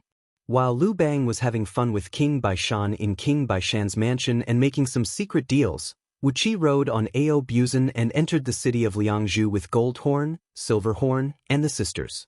With the jade medallion given to him by the Yellow Emperor, Wu Qi entered the Yu's imperial palace openly and met Emperor Haozuan at the first moment. It was still the same ancient Great Hall, and Emperor Haozuan was still dressed as before. He sat on the throne, and streams of purple light and starlight poured down from the top of the hall and poured into his body. Emperor Haozuen's aura rolled like a bottomless abyss, enveloping the whole Great Hall and even the entire imperial palace of Diyu. Unlike the time when Wu Qi was conferred the title of Marquis of East Sea Province, his aura was extremely restrained in front of all the courtiers, making him look harmless. But today, when Wu Qi entered the palace alone, the emperor had unleashed his aura. It was as unfathomable as a bottomless abyss, and as overbearing as the blazing sun. Emperor Haozuen sat on the throne, emanating an aura so strong that no one dared to look at him directly. He stood in front of Wu Qi like a real sun. Wu Qi bowed respectfully to the emperor and showed him the jade medallion given to him by the Yellow Emperor. Emperor Haozuen nodded slightly and said in a deep voice, "The sacred emperor has sent a special emissary to tell me about it. I already know the purpose of your trip. Just do it wholeheartedly, and no one in Yuxiong Plain can stop you." After pondering for a moment, Emperor Haozuen said indifferently, "The king of Han, Liu Bang, is the reincarnation of the celestial emperor, the son of the celestial emperor of the celestial court. He is now the celestial emissary of Diyu, and is responsible for coordinating everything between the celestial court and Diyu. It is not good that you hurt him." Wu Qi bowed and accepted the order, then put forward a few requests to the emperor. The emperor agreed to Wu Qi's request without hesitation. Immediately, thousands of specially made jade medallions representing the eunuchs of Diyu's imperial court were given to Wu Qi, and the craftsmen of Diyu's imperial court were sent to build a East Sea mansion for Wu Qi in front of Liu Bang's Changel Palace outside Liangzhu. Emperor Haozuen even issued an inexplicable decree. It was said that Tan Lang, the Marquis of East Sea Province, was proficient in the hybridization of rice, so he had specially ordered Tan Lang to station in Liangzhu and teach him the secret technique in the agricultural court to increase the food production of Diyu. It was a decree that puzzled all the civil and military officials of Diyu who heard the details. Hybrid rice? What the hell was that? The agricultural court of Diyu was only responsible for supervising the people of Diyu to sow and harvest on time, as well as managing the granaries of Diyu. Since when did the agricultural court start to play with the technique of technological improvement? The soil on Panga continent was fertile, and the endless natural energy made it fertile for crops that could be harvested several times a year. As long as the people of Diyu were willing to put in the effort and throw all kinds of crop seeds into the fields, they would have a bumper harvest in a month or two. Overall, Diyu's food production was extremely excessive, so it was meaningless to play with hybridization of rice to increase food production. But since Emperor Haozuen had issued the decree, all the civil and military officials could only keep their questions to themselves. In any case, with this decree, he could live openly in Liangzhu and fool around. Although he was a foreign subject, and according to the rules of Diyu, he was not qualified to live in Yuxiong Plain for long. But, since Emperor Haozuen had specially ordered him to teach the agricultural court the technique of hybrid rice, he could stay in Liangzhu until those officials learned the technique. As for when those officials would learn the technique, Emperor Haozuen did not know, nor did all the civil and military officials in the court. Even Wu Qi himself did not know the exact answer to this question, because Wu Qi only knew the term hybrid rice, and he did not know what it was exactly. But, since it was just an excuse, Wu Qi had provided Emperor Haozuen with an excuse that would make everyone under the heaven vomit blood. After bidding farewell to Emperor Haozuen, Wu Qi left the imperial palace of Diyu with thousands of craftsmen and came excitedly to the beautiful white sand bay outside Liangzhu. Liu Bang did not like the residence of the previous celestial ambassador in Liangzhu, so when he was appointed as the celestial ambassador of the celestial court in Diyu, he immediately chose White Sand Bay, a place with beautiful scenery, to build himself a large Changel palace. In the palace, he kept a large number of beautiful female immortals and cultivators, and tens of thousands of maids at his beck and call. Every day, the air in Changel Palace was filled with the fragrance of wine and meat, singing and dancing, making it one of the most luxurious places in Yuxiong Plain. Because of the frequent appearance of scantily clad female immortals and cultivators near Changel Palace, Emperor Haozuan had even issued a secret decree forbidding the young members of all the noble clans in Liangzhu to come within 100 miles of Changle Palace. Compared with the conservative, closed, old-fashioned and oppressive Liangzhu, Changle Palace was like a group of eminent monks of the Buddhist League who had been in seclusion for 100 years, with a gorgeously dressed naked woman suddenly inserted into their midst. It was so abrupt and out of place. White Sand Bay was a bay washed out by a tributary of a great river outside Liangzhu. Within hundreds of miles, the bay was filled with white, thumb-sized pieces of supreme-grade jade, which shone brightly under the sun. It was a rare sight outside Liangzhu. Near White Sand Bay, there was a forest of fragrant trees, so thick that it would take a dozen people to wrap their arms around it. This kind of forest was also a rare magical tree, and it was born with a faint fragrance of ambergris, which was the best at repelling mosquitoes and all kinds of poisons. It had taken Liu Bang a lot of thought to choose White Sand Bay to build Changle Palace. Sitting on the tall building of Changle Palace every day, one would feel the refreshing breeze, and see the sky and the water blending into one. The white jade beach and the emerald green fragrant trees complemented each other, and the faint fragrance of the fragrant trees lingered around one's body. There were also countless beautiful women to entertain one's ears and eyes. It was truly a first-class enjoyment in the world. All the palaces and pavilions in Changle Palace were built with the fragrant trees of the fragrant trees. If one stayed in these pavilions for a long time, one would be surrounded by an elegant and lasting fragrance, which could refresh one's mind and heart. It was hard to describe the wonderful effect of this fragrance. Bringing thousands of craftsmen with him, Wu Qi went straight to Changle Palace. Regardless of the consequences, he directly ordered them to cut down the thousands of acres of fragrant trees in front of the main entrance of Changle Palace, clearing out a large open space. After that, the craftsmen dug a deep trench around the open space using the huge fragrant trees they cut down, and planted 3 layers of tall fences. These craftsmen worked in the workshops directly under Diyu Palace, and each of them had an impressive cultivation base. Not only were they adept at building all kinds of buildings, they also possessed an overall strength no weaker than a first-tier heaven immortal. It was worth noting that all the palaces built by Diyu Palace were built with huge stones. Without strength, how could these craftsmen move those huge stones that easily weighed millions of kilograms? With such an overall strength, the speed at which these craftsmen built the Marquis Mansion of East Sea Province was incredible. It only took these generals the time it took to finish a pot of tea to build the trench, which was 100 feet wide and 1,000 feet deep, and 10 miles long and wide. Even so, it only took them a quarter of an hour to finish the 3 layers of fences inside and outside the mansion. After that, they temporarily left the various buildings in the mansion, and instead, built 5 3-miles-tall watchtowers in the center and 4 corners of the mansion. It had a base of 36 feet in both width and length, and a height of 3 miles. From such a tall sentry tower, Liu Bang could clearly see every movement of every single person in Changle Palace. Even if Liu Bang moved from one female immortal's room to another female cultivator's room in the middle of the night, as long as he sent a few oracles who practiced various divine abilities to stand on this sentry tower, he would be able to see everything clearly. In fact, with the overall strength of the people around Liu Bang, they could easily cover the entire Changle Palace with all kinds of restrictive spells. But no one could withstand the anger in their hearts. Who would be in a good mood when 5 watchtowers, each 3 miles tall, were erected less than 1,000 feet away from their front door? The sentry tower Wu Qi asked these craftsmen to build was ridiculously tall, a 3 miles tall sentry tower. Since Pangu created the world, no matter if it was humans, immortals, demons, fiends, ghosts, or monsters, they had fought in so many wars, and had gone through countless apocalypses, yet such a monstrous thing had never appeared.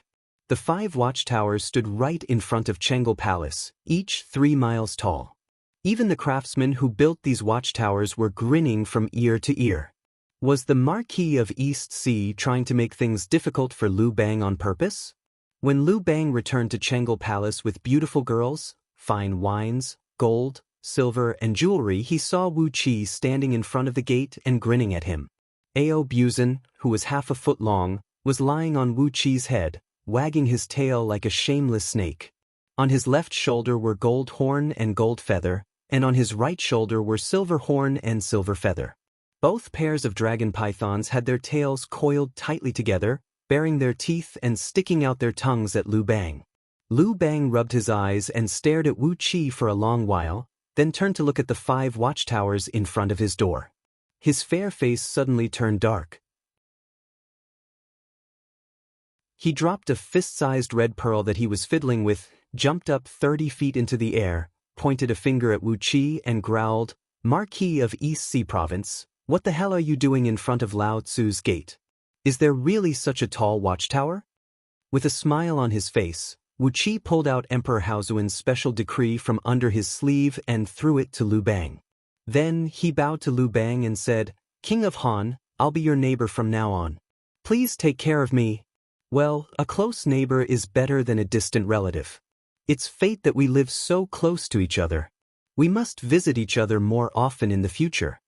Lu Bang grabbed Emperor Haozuan's special decree and read it for a long time, then turned to look at Zhang Liang, Han Xan, Xiao He and Fan Kuai behind him in confusion and asked, "Hybrid rice? What the hell is that? Ugh, do you short of food lately? Do you have countless grains that rot and turn into firewood every year? Why does it need to increase its food production?"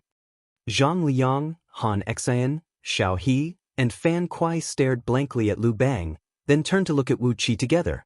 Wu Qi's smile was so bright and enthusiastic that it made Zhang Liang and the others feel a chill run down their spines.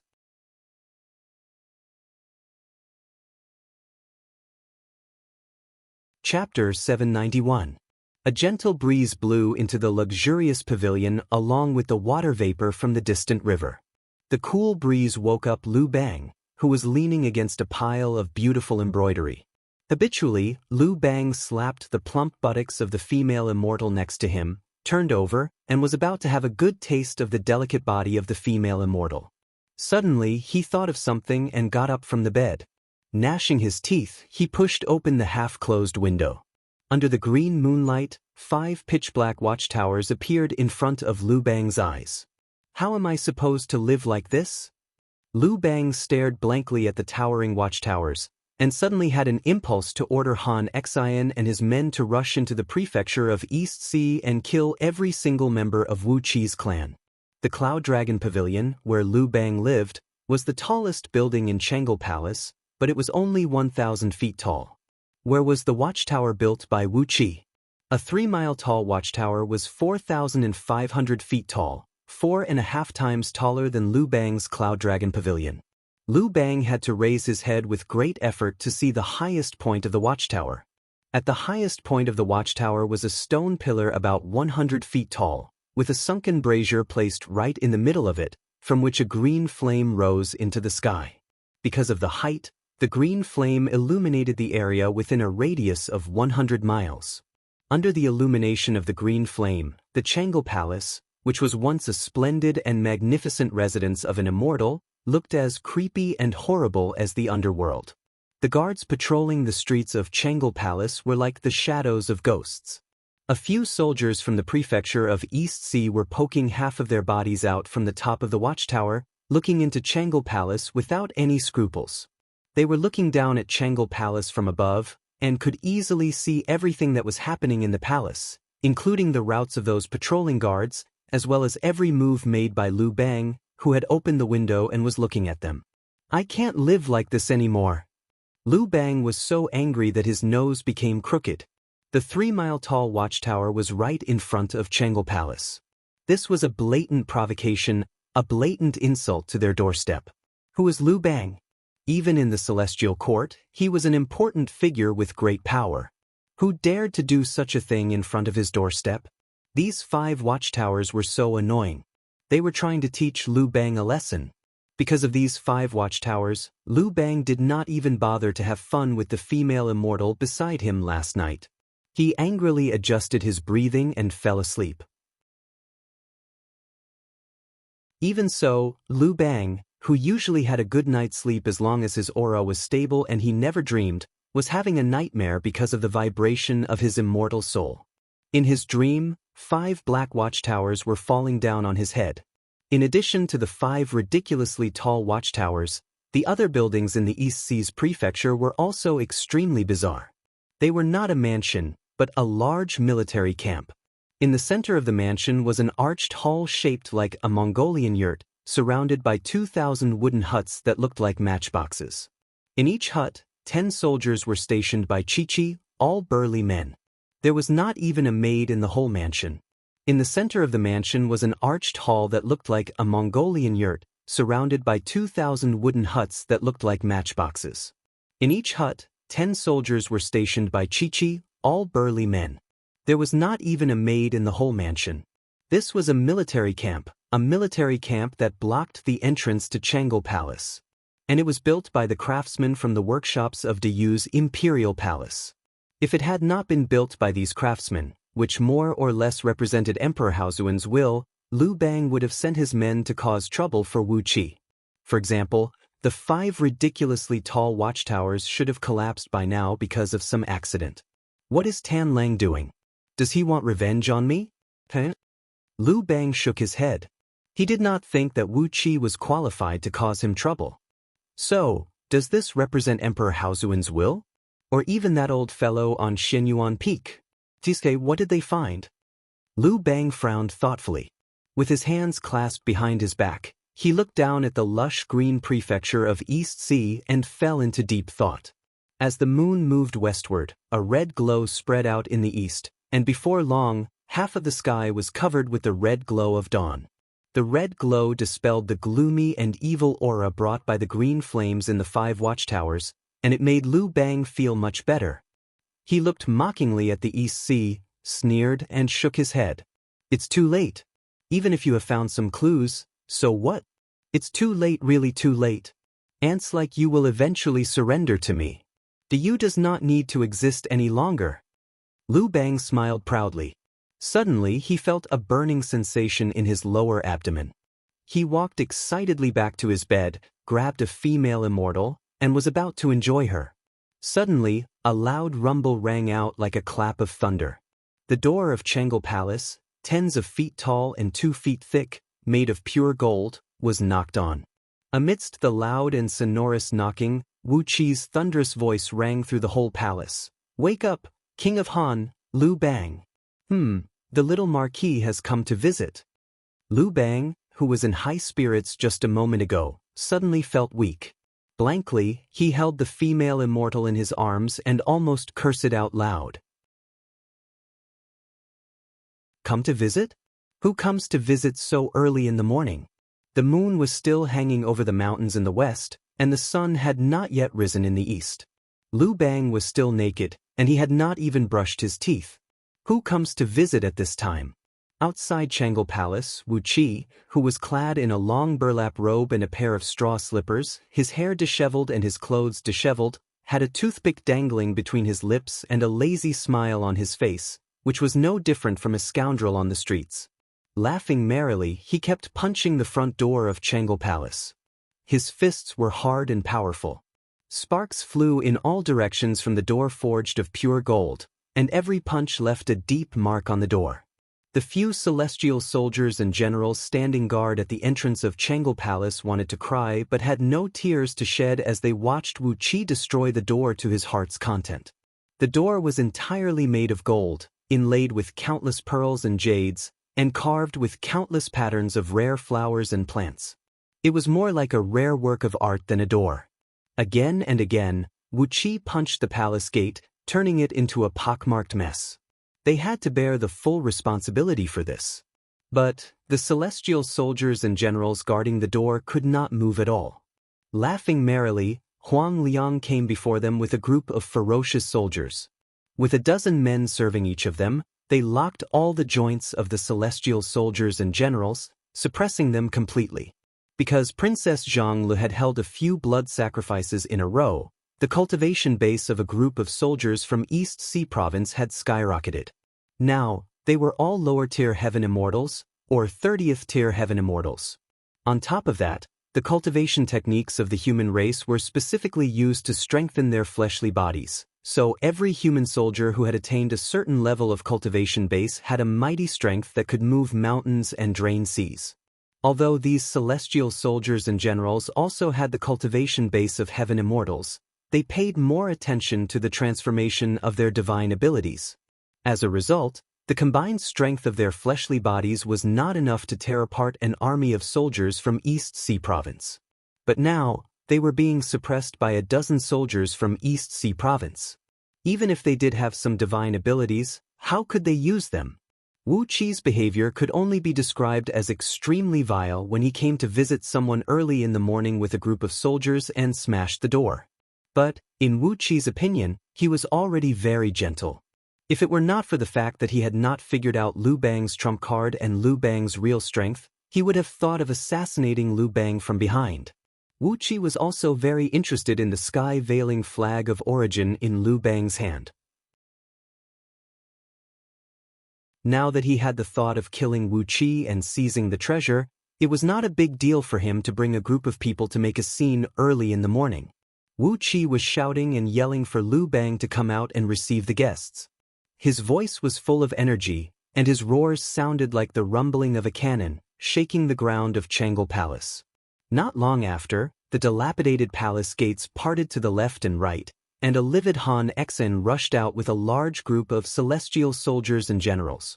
Glaring at Wu Qi, Han Exen snapped, "How dare you? This is the temporary imperial residence of the King of Han. Who dares to make a scene here?" Glancing at Wu Qi with his sharp eyes, Han Exen turned angrily to the dozens of celestial soldiers and generals pressed against the palace wall by Huang Liang and his men. Gritting his teeth, he growled through gritted teeth, "Marquis of Donghai Province, do you think you've come to my door to fight?" Wu Qi gave Han Exen a surprised look. He waved his hand, and a few soldiers came up with a large pile of game. "Why do you say that, Your Excellency?" asked Wu Qi in surprise. "I've hunted a lot of good stuff in the middle of the night, and considering that the King of Han is my neighbor, I've come here to deliver the game. Why do you say that I'm here to fight?" "Well, may I ask your name? Going out to hunt in the middle of the night, and delivering the game early in the morning?" Killing intent surged in Han Exen's eyes as he fought back the urge to stab Wu Qi in the face. Staring fixedly at Wu Qi, he snorted coldly and said, "I am Han Exen." "Oh," Wu Qi answered indifferently.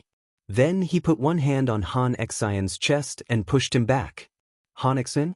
I've never heard of you. You're just a nobody. Well, I'm here to see your master. Can you please not stand in my way?" The power contained in his palm exploded like a bolt of lightning. Han Exen's bones let out a series of creaking noise, as the tremendous power nearly shattered all his bones. Wu Qi's cultivation base had now reached the level of a second-tier gold immortal. As he continued to fuse with the skeleton of the ancient immortal and absorb half of Buddha Fuda's Buddhist power, his overall strength was advancing by leaps and bounds every day. Obviously, Han Exen's cultivation base was not as strong as Wu Qi's, and Han Exen did not pay much attention to the cultivation of his fleshly body. Although Wu Qi's palm seemed to have pressed down lightly, it was actually filled with a surging force that could shatter an ordinary planet. Fortunately, when Han Exen saw that the situation was not good, he immediately stepped back. A red light filled with killing intent flashed rapidly across the surface of his body. Loud popping noises kept ringing out as he gradually wore down the tremendous force that Wu Qi had thrust into his body, turning it into layer after layer of fierce sword energy that shot out from all over his body. As the sword energy whistled through the air, the group of celestial soldiers and heavenly generals behind Han Exen was thrown into disarray by the sudden attack. Dozens of soldiers who bore the brunt of the attack had their armor shattered, causing them to fly backward while coughing up blood. A few unlucky ones had their bodies ripped apart by the sword energy, sending broken limbs flying in all directions. For a moment, it was a mess in front of Changle Palace. Wu Qi cried out in a fuss, "Han Exen, how could you do this to your own men? Is it fun to kill people so early in the morning?" Han Exen, who was nearly killed by Wu Qi's palm, was so angry that he coughed up blood. He glared at Wu Qi, but he had no time to refute Wu Qi's words. All he could think of was to force out the tremendous force that Wu Qi had thrust into his body. Just then, Liu Bang's voice came from afar, Please forgive me for not going out to greet you, honorable guests. He, Marquis of East Sea Province, you seem to be in a good mood. Please come in, come in, come in, come in. Wu Qi laughed and swaggered into Changle Palace with Huang Liang and the others.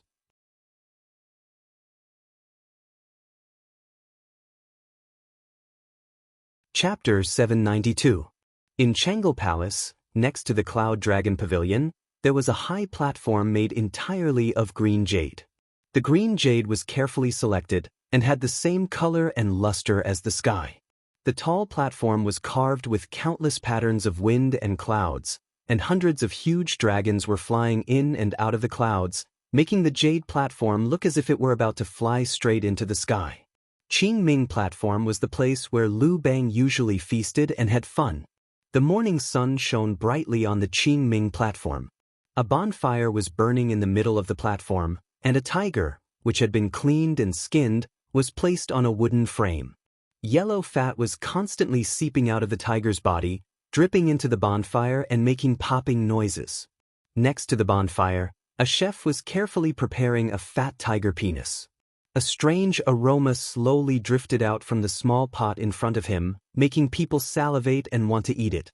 Sitting behind a jade table, Wu Qi squinted at the chef for a while, then nodded to Lu Bang with a smile and said, "King of Han, you are enjoying yourself."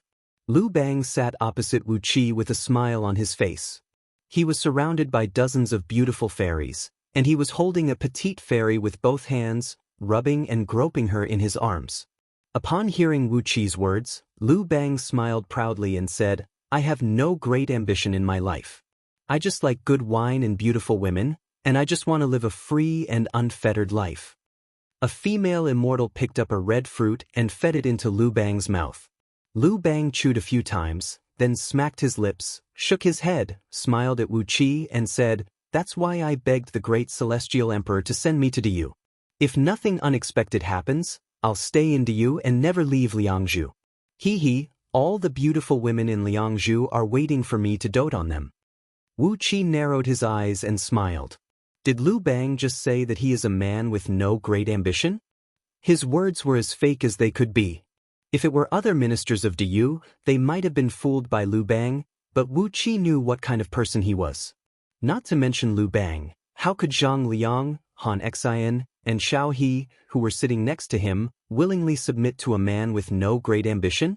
Especially that eagle-eyed Han Xian, who was definitely not a peaceful man.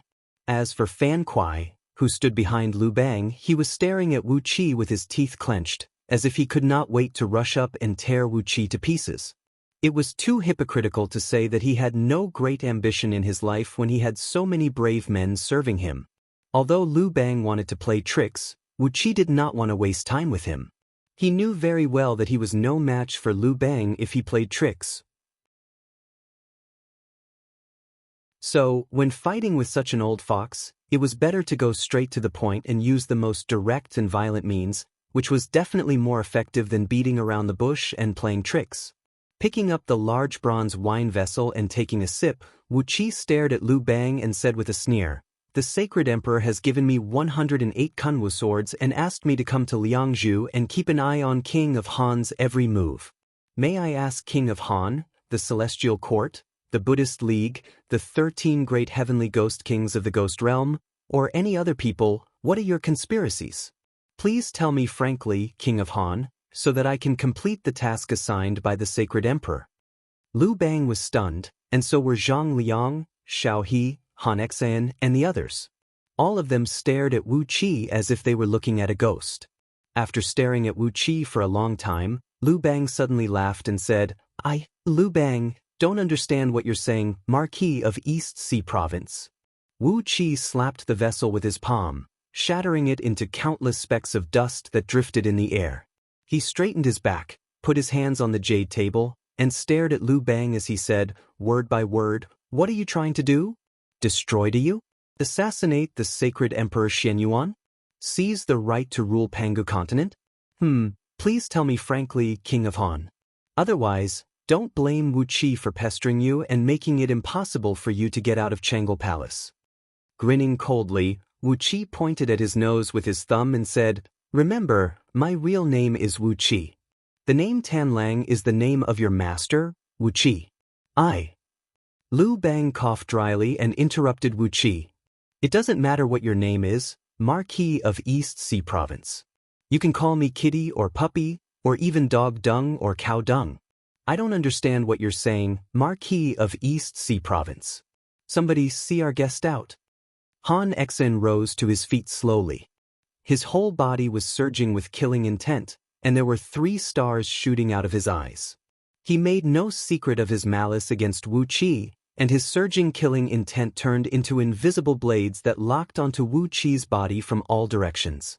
As soon as Lu Bang gave the order, Han Exen would not mind attacking and killing Wu Qi with his strongest means. With a cold snort, 108 green swords suddenly appeared around Wu Qi. Emanating a fierce aura, the Kunwu sword spun slowly according to some indescribable law of heaven and earth. He sneered in a low voice and said, "Oh, see our guest out? It's a pity that I, an unwelcome guest, don't want to leave. Give me an answer, or I'll seal off Changel Palace with fiend-slaying sword formation, preventing you from entering or leaving." Lu Bang's face turned livid with anger. He slapped the jade table and rose to his feet, pointing a finger at Wu Qi and snapped, "Do you think the fiend-slaying sword formation can decide everything? Marquis of East Sea Province, you've underestimated me too much." Wu Qi's answer was straightforward. With a casual point of his finger, a beam of green sword energy shot out whistling through the air. The translucent, glass-like sword energy was surrounded by dozens of huge thunderbolts. It was a fiend-slaying sword energy fused with the profound meaning of heavenly thunder. Not only was it extremely sharp, but it also contained the pure and fierce power of heavenly thunder. Its lethality was at least 10 times greater than that of pure sword energy or heavenly thunder. Fan Kuai, who had quietly leaped out from behind Lu Bang with a spear and a thick shield and was lunging at Wu Qi, became the first target of the sword energy. Fan Kuai, who wanted to launch a sneak attack on Wu Qi, never dreamed that Wu Qi would discover his movements as soon as he rushed out. With a thunderous rumble, the sword energy thrust at his face. Fan Kuai had no choice but to raise the 1-foot-thick shield in his right hand to block it. A deafening rumble rang out, and the blinding light of the thunderbolts stung everyone's eyes. Suddenly, the hair of everyone on the Cyan Netherworld platform stood on end, accompanied by countless electric sparks. Fan Kuai grunted and staggered back dozens of steps, nearly falling off the Cyan Netherworld platform. His shield, a superior-grade gold immortal artifact meticulously forged by an immortal craftsman of the Celestial Court, was cracked open. The defensive treasure was pierced by Wu Qi's sword energy. Fan Kuai's right arm went numb, and he could not lift it for a long time. He looked down at the shield, which was now mostly broken, and angrily dropped it. Then he looked up at Wu Qi and was about to throw the spear in his left hand at Wu Qi. Wu Qi sneered. A plume of black smoke rushed out of the top of his head, amidst which was the dark Een Celestial Tower. A vast amount of starlight poured out of the tower, turned into wisps of silver rain, and poured into the hovering Kunwu swords. After absorbing the power of the starlight, the cyan and transparent Kunwu swords gradually turned silvery white, with the shadows of countless stars of various sizes appearing on its blade. Lu Bang's face flickered, and he snapped in a low voice. Fan Kuai, who was ready to strike, roared angrily and strode to Lu Bang's side, snorted and glared at him, then tilted his body sideways and sulked. He hated Wu Qi very much, but since Lu Bang had given the order, he dared not attack Wu Qi again. Lu Bang sighed softly. He bowed his head and pondered for a moment, then shook his head and said, "Marquis threat has hit my soft spot. If you seal off the Changel Palace, there's nothing I can do. Hee, I can't break the fiend-slaying sword formation."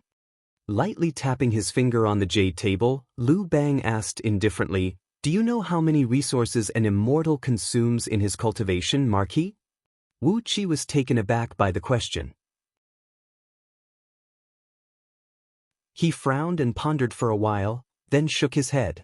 Wu Qi had never calculated how many resources an immortal consumes in his cultivation, but he reckoned it would not be a small number.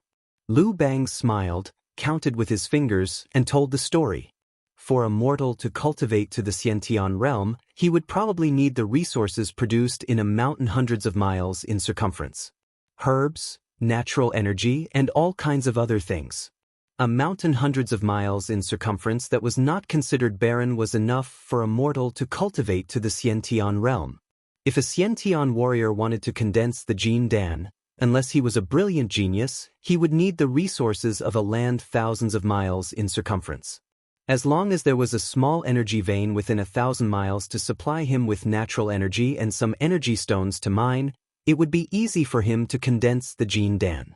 If a Jin Dan cultivator wanted to form his nascent soul, he would need the resources of a land 10,000 miles in circumference. All kinds of herbs, flying swords, and magical treasures. The herbs and minerals produced in a land 10,000 miles in circumference might not be enough. If there were not enough mineral veins in the area, the cultivator would have to find ways to find the resources he needed elsewhere.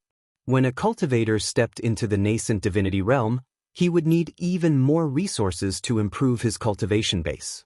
He would have to take a certain amount of spirit pills every month, and he would have to consume energy stones every day. On top of that, he would need defensive magical treasures, flying swords to kill enemies, talismans, seals, and all kinds of strange things for his cultivation. Without a few energy veins within 100,000 miles of circumference, a nascent divinity cultivator could exhaust all the natural energy in the air with just one breath. As for heaven immortals, the resources consumed would have to be calculated in terms of planets. For example, the heaven immortals at the bottom of the 36th tier had to use spirit herbs that were thousands of years old to concoct the heaven immortal pills they needed. And a planet with ordinary natural energy might not produce many spirit herbs that were thousands of years old. On the other hand, heaven immortals consumed a lot of natural energy. One breath of theirs might consume the total amount of natural energy that an ordinary nascent divinity cultivator would consume in a few days. Therefore, a planet with ordinary natural energy and resources could at most provide 3 to 5 low-tier heaven immortals and their disciples for their cultivation. This was the reason why there was usually only one nascent soul cultivator in an outer heavenly realm on a planet with ordinary natural energy. 3 to 5 low-tier heaven immortals, 20 to 30 nascent divinity cultivators, nearly 100 nascent soul cultivators, and hundreds of Jin Dan disciples. This was the maximum number of immortals and cultivators a planet could support. If there were more, the planet would be drained of all its energy veins, turning it into a dead planet in the future. Wu Qi nodded silently. What Lu Bang said was true. For example, when he was in the minor heavenly circle realm, whether it was the White Cloud Immortal sect or the Tranquil Vimla sect, both had 3 ancestral masters of heaven immortal realm leading their disciples to occupy a planet for their own cultivation, while some itinerant immortals occupied a planet with thin natural energy to cultivate alone. It was not that those itinerant immortals did not want to recruit disciples and establish their own sects, but that their territories could not support too many cultivators. Seeing Wu Qi nod, Lu Bang counted on his fingers and said the following.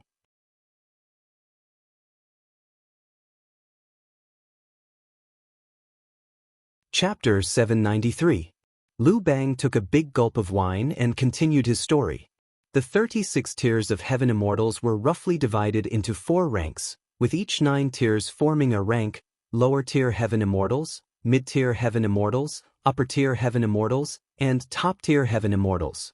A standard planet in outer heavenly realms, where energy veins and energy were the most common, could accommodate 3 to 5 lower-tier heaven immortals for their cultivation base to grow steadily.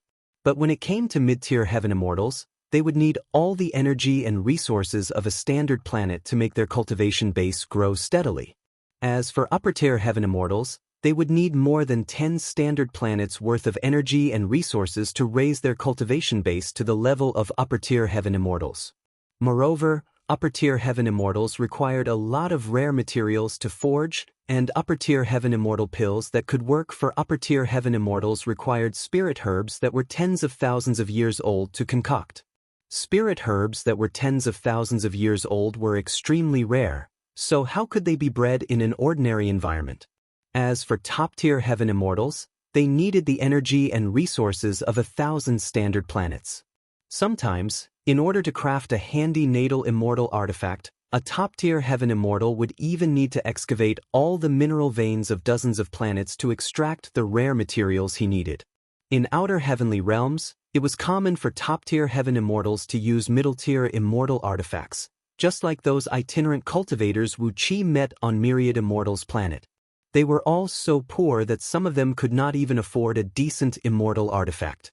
Heaven immortals were not a big deal, but when it came to the realm of gold immortals, it was even more terrifying. The 18 tiers of gold immortals were still divided into 4 ranks. First, second, and third tier gold immortals were known as top-tier gold immortals, while the other 15 tiers were divided into lower-tier, mid-tier, and upper-tier gold immortals. If a lower-tier gold immortal could find an excellent immortal vein to build a cave abode, the energy he needed for his daily cultivation would not be a problem. But for a lower-tier gold immortal to take a gold immortal pill and forge a gold immortal artifact, he would need to consume an astronomical amount of materials, which could not be provided by a single planet. For lower-tier gold immortals, the materials they needed must be provided by tens of thousands of planets in a galaxy. Therefore, few gold immortals in outer heavenly realms were itinerant cultivators. Most of them had established their own sects and ruled over different places. Relying on their many disciples, these gold immortals controlled one or more planets, plundering the resources they needed for their cultivation. Top-tier gold immortals were even more terrifying. Take the Dark Een True Water Palace, where Lady Dark Goldwater was born, for example. The palace master of Dark Een True Water Palace, Lady Divine Water, was a veteran first-tier gold immortal, and was only one step away from the realm of primordial. The direct sphere of influence of Dark Een True Water Palace covered more than 10,000 heavenly realms, and hundreds of thousands of planets were directly under its control. Lady Divine Water was also conferred by the Celestial Court to govern the surrounding 100,000 heavenly realms. All the sects and itinerant cultivators in these 100,000 heavenly realms had to pay tribute to the Dark Een True Water Palace according to the seasons. In addition to Lady Divine Water, there were 18 other golden immortals in the Mystic Een True Water Palace. It could be said that the Mystic Een True Water Palace's 19 gold immortals were created by relying on the resources of these 100,000 heavenly realms. Without the resources of these 100,000 heavenly realms, Lady Divine Water's cultivation base would be at most a third-tier gold immortal, and the number of gold immortals in Dark Een True Water Palace would at least be halved. As for those almighty experts of the realm of primordial, they enjoyed the offerings of the Celestial Court and the many sects they founded. Which primordial expert did not have 8 or 10 personal disciples who were as strong as gold immortals? Who did not have 100 or 80 nominal disciples who were as strong as gold immortals? These personal disciples and nominal disciples recruited as many disciples as they could in outer heavenly realms, and at least half of the resources they plundered were given to their masters. The immortal officials of the Celestial Court, which nominally controlled countless outer heavenly realms, were notorious for their arrogance. Every day, they plundered lands and collected various resources to offer to the Celestial Court, while the Celestial Court had to provide most of the resources to the primordial experts and the gold immortals and heaven immortals who served the Celestial Court. Otherwise, who would obey the Celestial Court's orders? Everyone was desperately plundering resources for cultivation, but the total amount of resources was limited, while the number of immortals was constantly increasing. Even the immortals themselves were getting married and having children, not to mention those mortals with superior aptitudes who had joined the immortal sections. Even though it was harder for immortals with higher cultivation bases to have children, immortals had an endless lifespan. As long as they were determined, an immortal couple could have children of their own after spending tens of thousands of years or even hundreds of thousands of years. Immortals gave birth to children, and their children gave birth to children, and their children and grandchildren multiplied and grew stronger. Mortals did not have a lifespan of more than 100 years, and they would die after their children were born. But immortals would not die unless they encountered a catastrophe. Therefore, as the number of immortals increased and the number of high-level immortals increased, the demand for rare materials of all kinds also increased. Immortals were a group of people who had the strongest desire for time. They pursued immortality, great power, and powerful immortal items and magical treasures. With bloodshot eyes, every immortal improved their cultivation bases and realms, and desperately gathered materials to forge a powerful immortal item for themselves. With a powerful celestial artifact and power, they would be able to occupy even more cultivation resources, thus allowing them to possess even stronger power and celestial artifacts. From then on, a vicious cycle would be formed. Wu Qi looked at Lu Bang and said with a sneer, "You know this is a vicious cycle too?" Lu Bang gave Wu Qi a look and said, "Let me finish." There were many immortals but few resources, so they naturally had to fight for resources. Low-grade heaven immortals would risk their lives for a certain blessed land. Middle-grade and upper-grade heaven immortals would risk their lives for the control of one or a few planets. And top-grade heaven immortals would risk their lives for upper-grade planets that were rich in natural resources and natural resources. Gold immortals, on the other hand, worked hard to improve their cultivation bases, strategized for territories, and tried to seek refuge under primordial experts, or worked hard to get a good position in the celestial court. The end of the competition was killing. Gold immortals killed gold immortals, heaven immortals killed heaven immortals, gold immortals killed heaven immortals, and heaven immortals killed ordinary cultivators. Every day, tens of thousands of cultivators in outer heavenly realms transcended heavenly tribulations and became heaven immortals, and countless immortals died in all kinds of competitions. Whether it was for a spirit herb, an ore, or something else, countless immortals would draw their swords at the slightest disagreement. Sometimes, for the sake of a medicinal herb that was less than 10,000 years old, the gold core disciples of two sects would get involved, and then the elders of their sects would get involved. In the end, for the sake of an ordinary medicinal herb that was less than 10,000 years old, a war between two gold immortals would break out.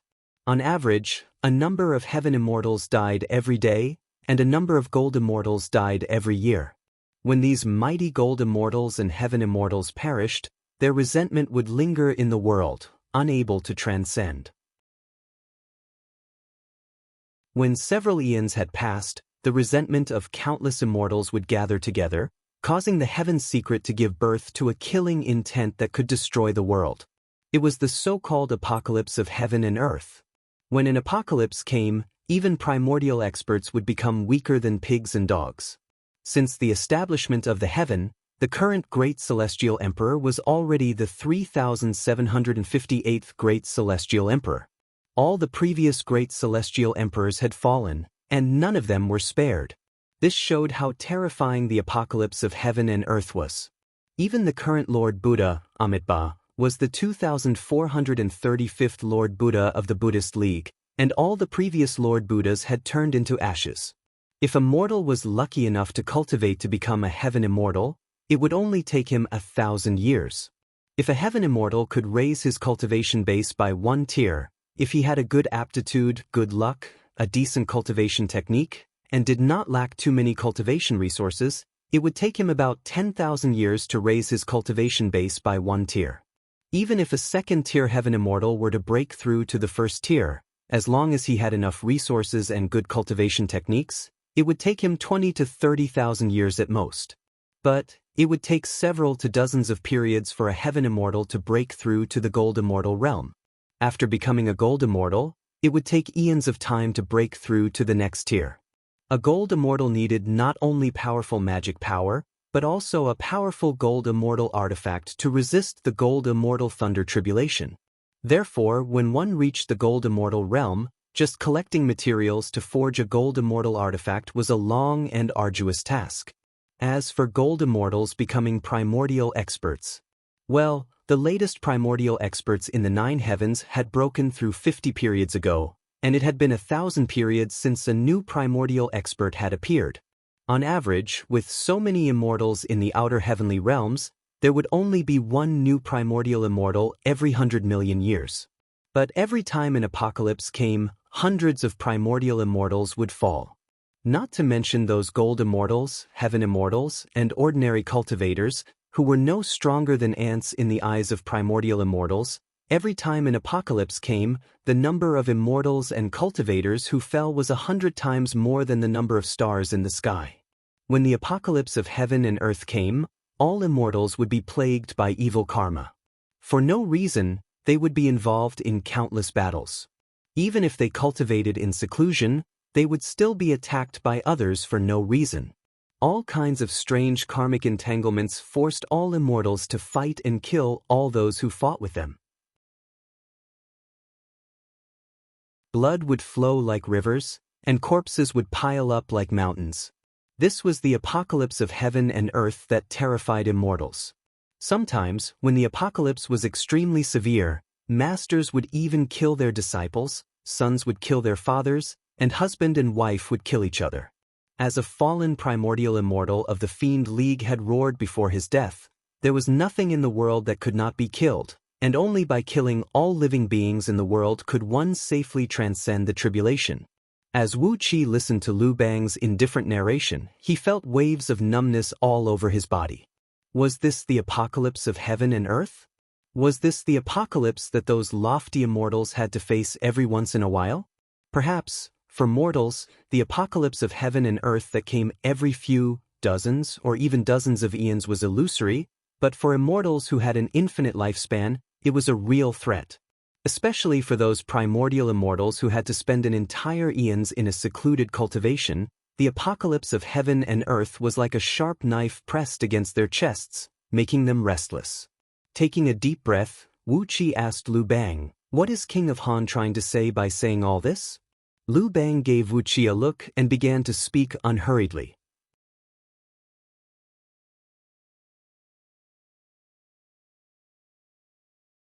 Chapter 794. Lu Bang rose to his feet, clasped his hands behind his back, and looked at Wu Qi with a solemn expression. What we are doing is to completely eliminate the apocalypse of heaven and earth. From now on, the world will be peaceful, and there will be no more conflicts between the heavens and earth. When Lu Bang said this, the morning sun was right behind his head. The bright red sun wrapped around his head like a halo of Buddha's light, adding a touch of sacredness and majesty to him out of nowhere. In particular, his tone was exceptionally solemn, exceptionally earnest, and had a powerful persuasiveness. But Wu Qi did not believe Lu Bang at all. Completely eliminate the apocalypse of heaven and earth? According to what Lu Bang had just said, in order to stop the immortals from fighting for cultivation resources, they had to be given enough resources. A group of mice could fight each other to the death for a few peanuts, but if they were thrown into a barn full of rice, would they still think about those peanuts? A barn full of rice? Wu Qi sprang to his feet and glanced around. Purple mist was rising from the vast land of Yuxiong Plain, and the endless Pangu's sacred energy and natural energy filled the void. The ordinary trees near Liangzhu were filled with extremely strong natural energy, and the sap that sprayed out from a random tree trunk was a supreme-grade material for alchemy. Even a handful of sand here was made of supreme-grade jade and gemstones, and the natural energy contained in a stone was several times more than that of an upper-grade immortal stone. Pangu continent was a huge barn of rice, and it was constantly absorbing the chaotic energy from the primal chaos to expand its area. There were countless innate treasures in the newly sprouted wilderness on the outskirts of Pangu continent. If you had not heavily guarded the vital areas and strictly controlled the passages through which immortals could enter and leave Pangu continent, the immortals from the outer heavenly realms would have long swarmed to Pangu continent and settled down there. In theory, Pangu continent, a fertile land that could grow on its own without limit, could definitely accommodate all the immortals of today. Wu Qi stared at Lu Bang and said, "The Celestial Court wants to control Pangu continent?" When the Celestial Court was established, the ancient saints set the heavenly rule that the human race was in charge of the land, and the Celestial Court was in charge of the heaven. Does the Celestial Court want to hold both heaven and earth in their hands? Lu Bang looked at Wu Qi with a smile, then shook his head and said, "The Celestial Court does not have such great ambition, absolutely not. In the future, the Celestial Court will only be in charge of the immortals. Pangu continent is still the territory of the human race. No immortal under the jurisdiction of the heaven will violate the rules and enter Pangu continent. Absolutely not. Absolutely not. Lu Bang's smile was very mysterious. Looking at Lu Bang's smile, Wu Qi's mind was racing with countless thoughts. Perhaps it was because of the enormous willpower of Buddha Fudu, but Wu Qi's divine soul had been growing rapidly these days, and his wisdom had been greatly improved. There were many wise people among the eminent monks of the Buddhist League, which had something to do with the characteristics of the Buddhist League's cultivation techniques. Now that Wu Qi was about to form his natal relic, his wisdom was at least 100 times higher than it was a few months ago. In just a few breaths of time, Wu Qi came up with a possibility. He looked at Lu Bang with a cold smile and said, "The immortals of the celestial court will naturally not enter Pangu continent. But, if the humans controlled by the celestial court build other kingdoms on Pangu continent, all the resources in the territories they conquer will belong to the celestial court, right?" The faces of Lu Bang and the others turned dark. Any immortal sect in outer heavenly realms can control hundreds of millions or even billions of mortals to build their own kingdoms on Pangu continent, said Wu Qi. They can enjoy the offerings of herbs, energy stones, and ores mined by these mortals without having to come to Pangu continent in person. The mortal kingdoms built by powerful immortal sects will be stronger, and naturally, they will get more resources. Am I right? Lu Bang opened his mouth, but could not say a word for a long time. Wu Qi narrowed his eyes and pondered for a while, then nodded and said with a smile, "Diyu is an iron plate, so it's hard for you to take advantage of Diyu. The reason you're working with King Zhangqiu and even his father is to destroy Diyu's national strength. Of course, that's not enough." After a moment of silence, Wu Qi continued, "The best choice is to migrate the mortals on those planets in outer heavenly realms to Pangu continent. But Great You will definitely not accept those mortals. So, you have to find an excuse that Great You has no choice but to let you do whatever you want, and then send those mortals to Pangu continent. How do you do it?" Han Xen slowly approached Wu Qi, his body surging with killing intent and his eyes bloodshot. Xiaohe's eyes shone with a strange gleam as he fixed them on Wu Qi's body. Under Xiaohe's gaze, the space around Wu Qi froze, and even the flow of time gradually slowed down. As for Zhang Liang, he slowly took out a brush and a book, then slowly drew faint lines of ink in the air. As the tip of the brush streaked across the air, the sunlight in the surroundings turned into bright rays and gradually gathered at the tip of the brush. Gradually, the light in the surroundings dimmed, and only the brush in Zhang Liang's hand was glowing so brightly that no one could look at it directly. Just as the crowd was about to beat Wu Qi up, a long, sonorous cry suddenly came from outside Changle Palace.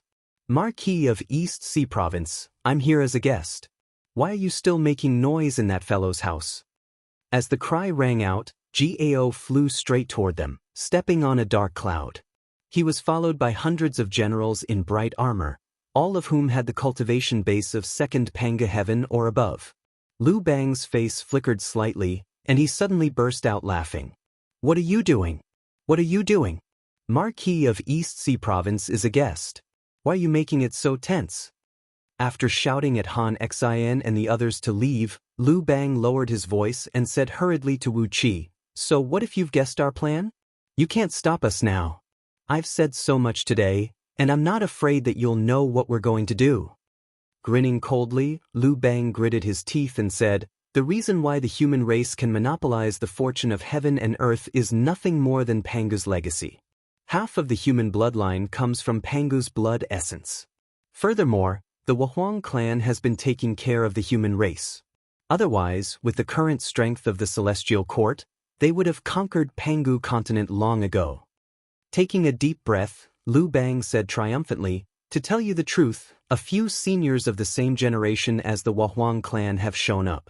Although the Wahuang clan has rendered boundless merits and magic power, their cultivation bases are not weaker than hers.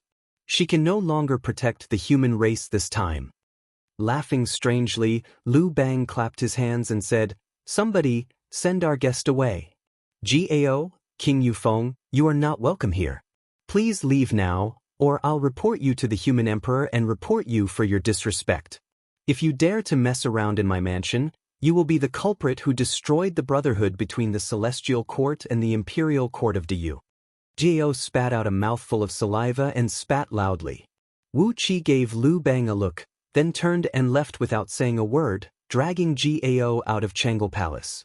As he flew on a cloud, Wu Qi told Gao what he had just heard from Lu Bang, as well as his speculations, and asked him to go to the imperial palace as soon as possible to report these things to Emperor Haozuan. Gao, who had come early in the morning to congratulate Wu Qi after learning that he had received a special edict to stay in Liangzhu, had his face flickering. He nodded hastily and hurried to Liangzhu with a group of captains. Fearing that Wu Qi did not have any experts he could use, he left half of the captains he had brought with him to Wu Qi, who would be at his disposal. Wu Qi did not say much. He sat in his mansion and unleashed his divine sense to cover the entire Changle Palace, keeping a close watch on everything that was happening inside. As his divine sense sprouted from the chaotic energy, it easily merged with the rich natural energy and Pangu's sacred energy in the surroundings. Every brick, tile, and beam in Changle Palace was penetrated by Wu Qi's divine sense, so that no matter what Lu Bang and the others did, they could not hide from Wu Qi's surveillance. Less than a quarter of an hour after Gao left with his men, Lu Bang came to a secret chamber in the basement of Changle Palace with a group of trusted subordinates. A subtle spatial fluctuation came, and Lu Bang and the others disappeared from the secret chamber.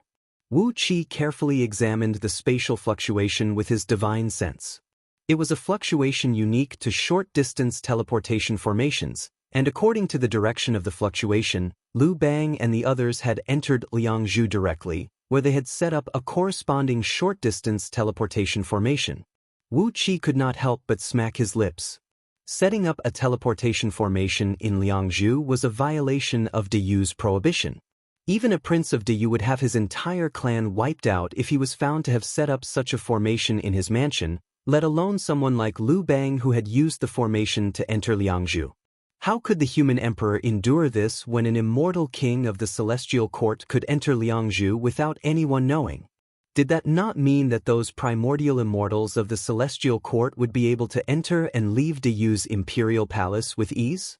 Grinning coldly, Wu Qi ordered Huang Liang to command the army and keep an eye on Changle Palace in the prefecture of East Sea.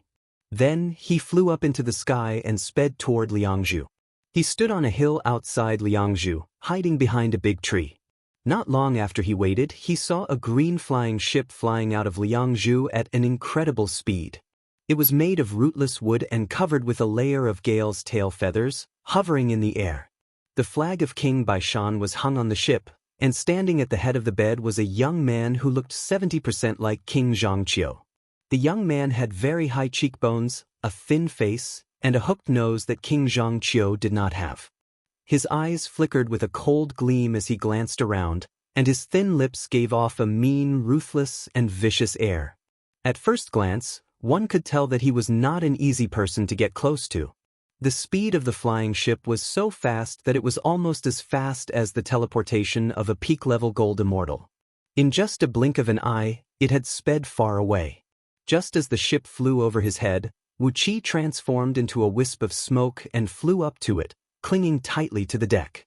Quietly, the bloodline of the Gale in his body was activated, emanating an energy fluctuation that was exactly the same as the Gale's tail feathers. With that, no one could discover his whereabouts anymore. He had put Ao Buzan, Goldhorn, and Silverhorn into his interstitial world, so he did not have to worry that they would expose Wu Qi's whereabouts. After flying for a quarter of an hour, the flying ship rushed out of Yuxiong Plain. As soon as it was out of the city, a large black flag waved and pulled the ship into a rift in the void, vanishing without a trace. Hiding in a Gale's tail feathers, Wu Qi was pulled into the rift as well.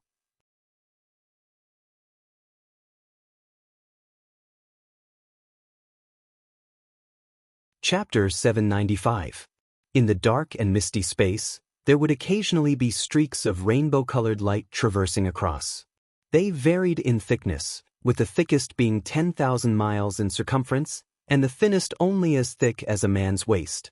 In the thinnest beams of light, some powerful immortals and Buddhas in different outfits could be seen flying across the void. And in the thicker beams of light, various magical artifacts of different colors could be seen flying back and forth at high speed. For example, the flying ship Wuqi was hiding in was traveling in a beam of light that was about 1,000 feet in diameter.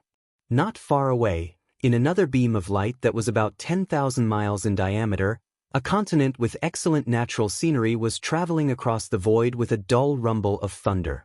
On the tallest mountain in the middle of the continent, a Buddha, about 100 miles long and as white as jade, was lying on a huge white lotus flower. His snoring was so loud that the surrounding void was shaking. This was an alternate dimension that Wuqi was not familiar with. These beams of light were the almighty experts who traveled between the various realms in the universe. There were the 9 heavens, the 33 heavens, the ghost realm, the fiend realm, the demon realm, and various outer realms. These realms all used Pangu continent as their core, but many of them did not exist in the same spatial dimension as it. Some worlds were isolated by natural barriers, while others were artificially sealed in different dimensional spaces. Traveling between these realms required a great deal of divine ability and magic power, as well as familiarity with the passages in the alternate dimensions. Hiding under a green feather of gale, Wuqi exercised his chaotic divine eyes and had a panoramic view of the three-dimensional structure of the world. It was a world shaped like an olive. The thickest part of the olive was Pangu continent, and around it were several small realms isolated by clouds and mists of various colors. They were the realms occupied by various almighty experts, such as the ghost realm, the fiend realm, and the demon realm. Above Pangu continent was the void formed by countless outer heavenly realms, and one level above them were the 33 realms shrouded in golden light and purple mist. Above those 33 heavenly realms, there were 9 realms shrouded in mists that even Wuqi could not see through with his chaotic divine eyes. They were the legendary 9 heavens, where countless primordial experts lived in seclusion. Beneath Pangu continent was a shadowy void formed by the energy projections of all the realms above. The mortal world controlled by the immortals and Buddhas existed in this shadowy void. All the stars in the mortal worlds were the energy projections of the billions of stars in the outer heavenly realms of Pangu continent. After being condensed by the immortals and Buddhas with their great magic power, they transformed into the boundless void of the universe in the mortal worlds. Beyond this three-dimensional olive-shaped world was the boundless primordial chaos. Pangu continent was constantly extracting chaotic energy from the primordial chaos to strengthen itself, and the primordial chaos had given birth to countless minor worlds, some of which had various connections with the void where Pangu continent was located. 99% of the ancestor gods worshipped by the oracles of Diyu came from those minor worlds.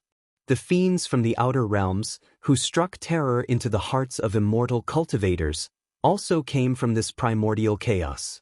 In the past, several apocalypses of heaven and earth had occurred because the accumulated resentment of the world where Pangu continent was located opened the portals to the minor worlds in the outer heavenly realms, attracting the powerful and bizarre existences from the outer heavenly realms to invade the void where Pangu continent was located, causing great losses to the immortals in the outer heavenly realms. Pangu continent was the core of this world, surrounded by outer heavenly realms and countless stars.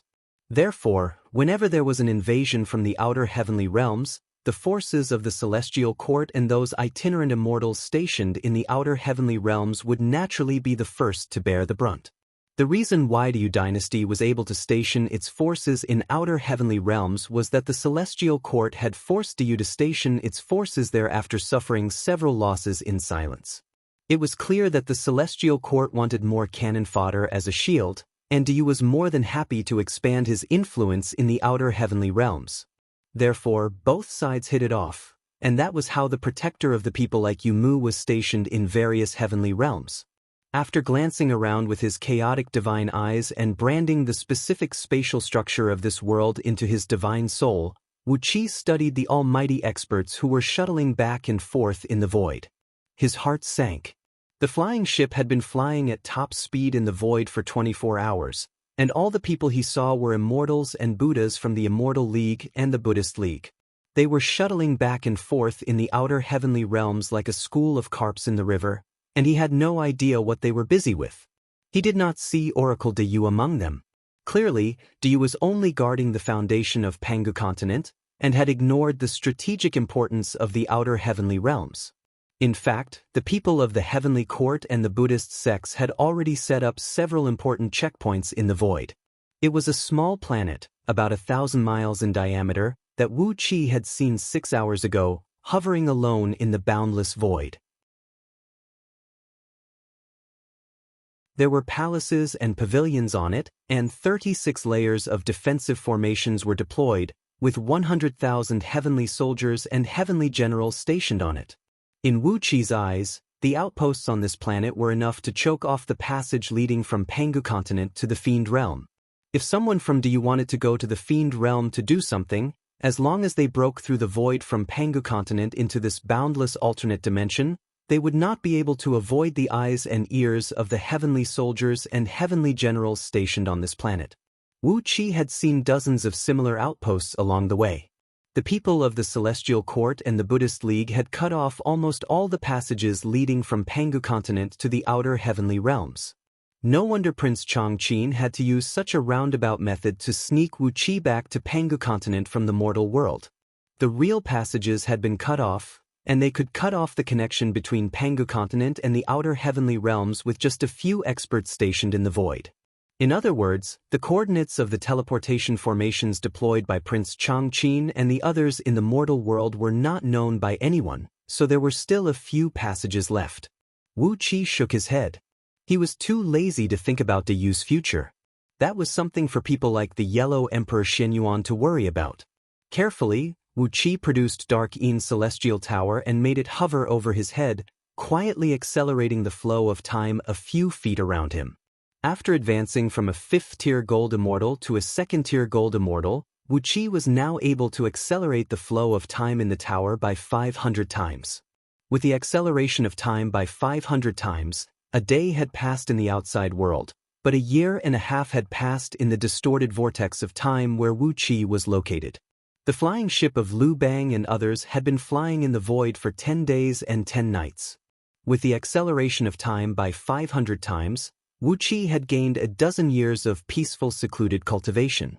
Chaotic energy was surging and circulating in his body, while his natal true flame was madly burning the remains of an ancient immortal in his interstitial world.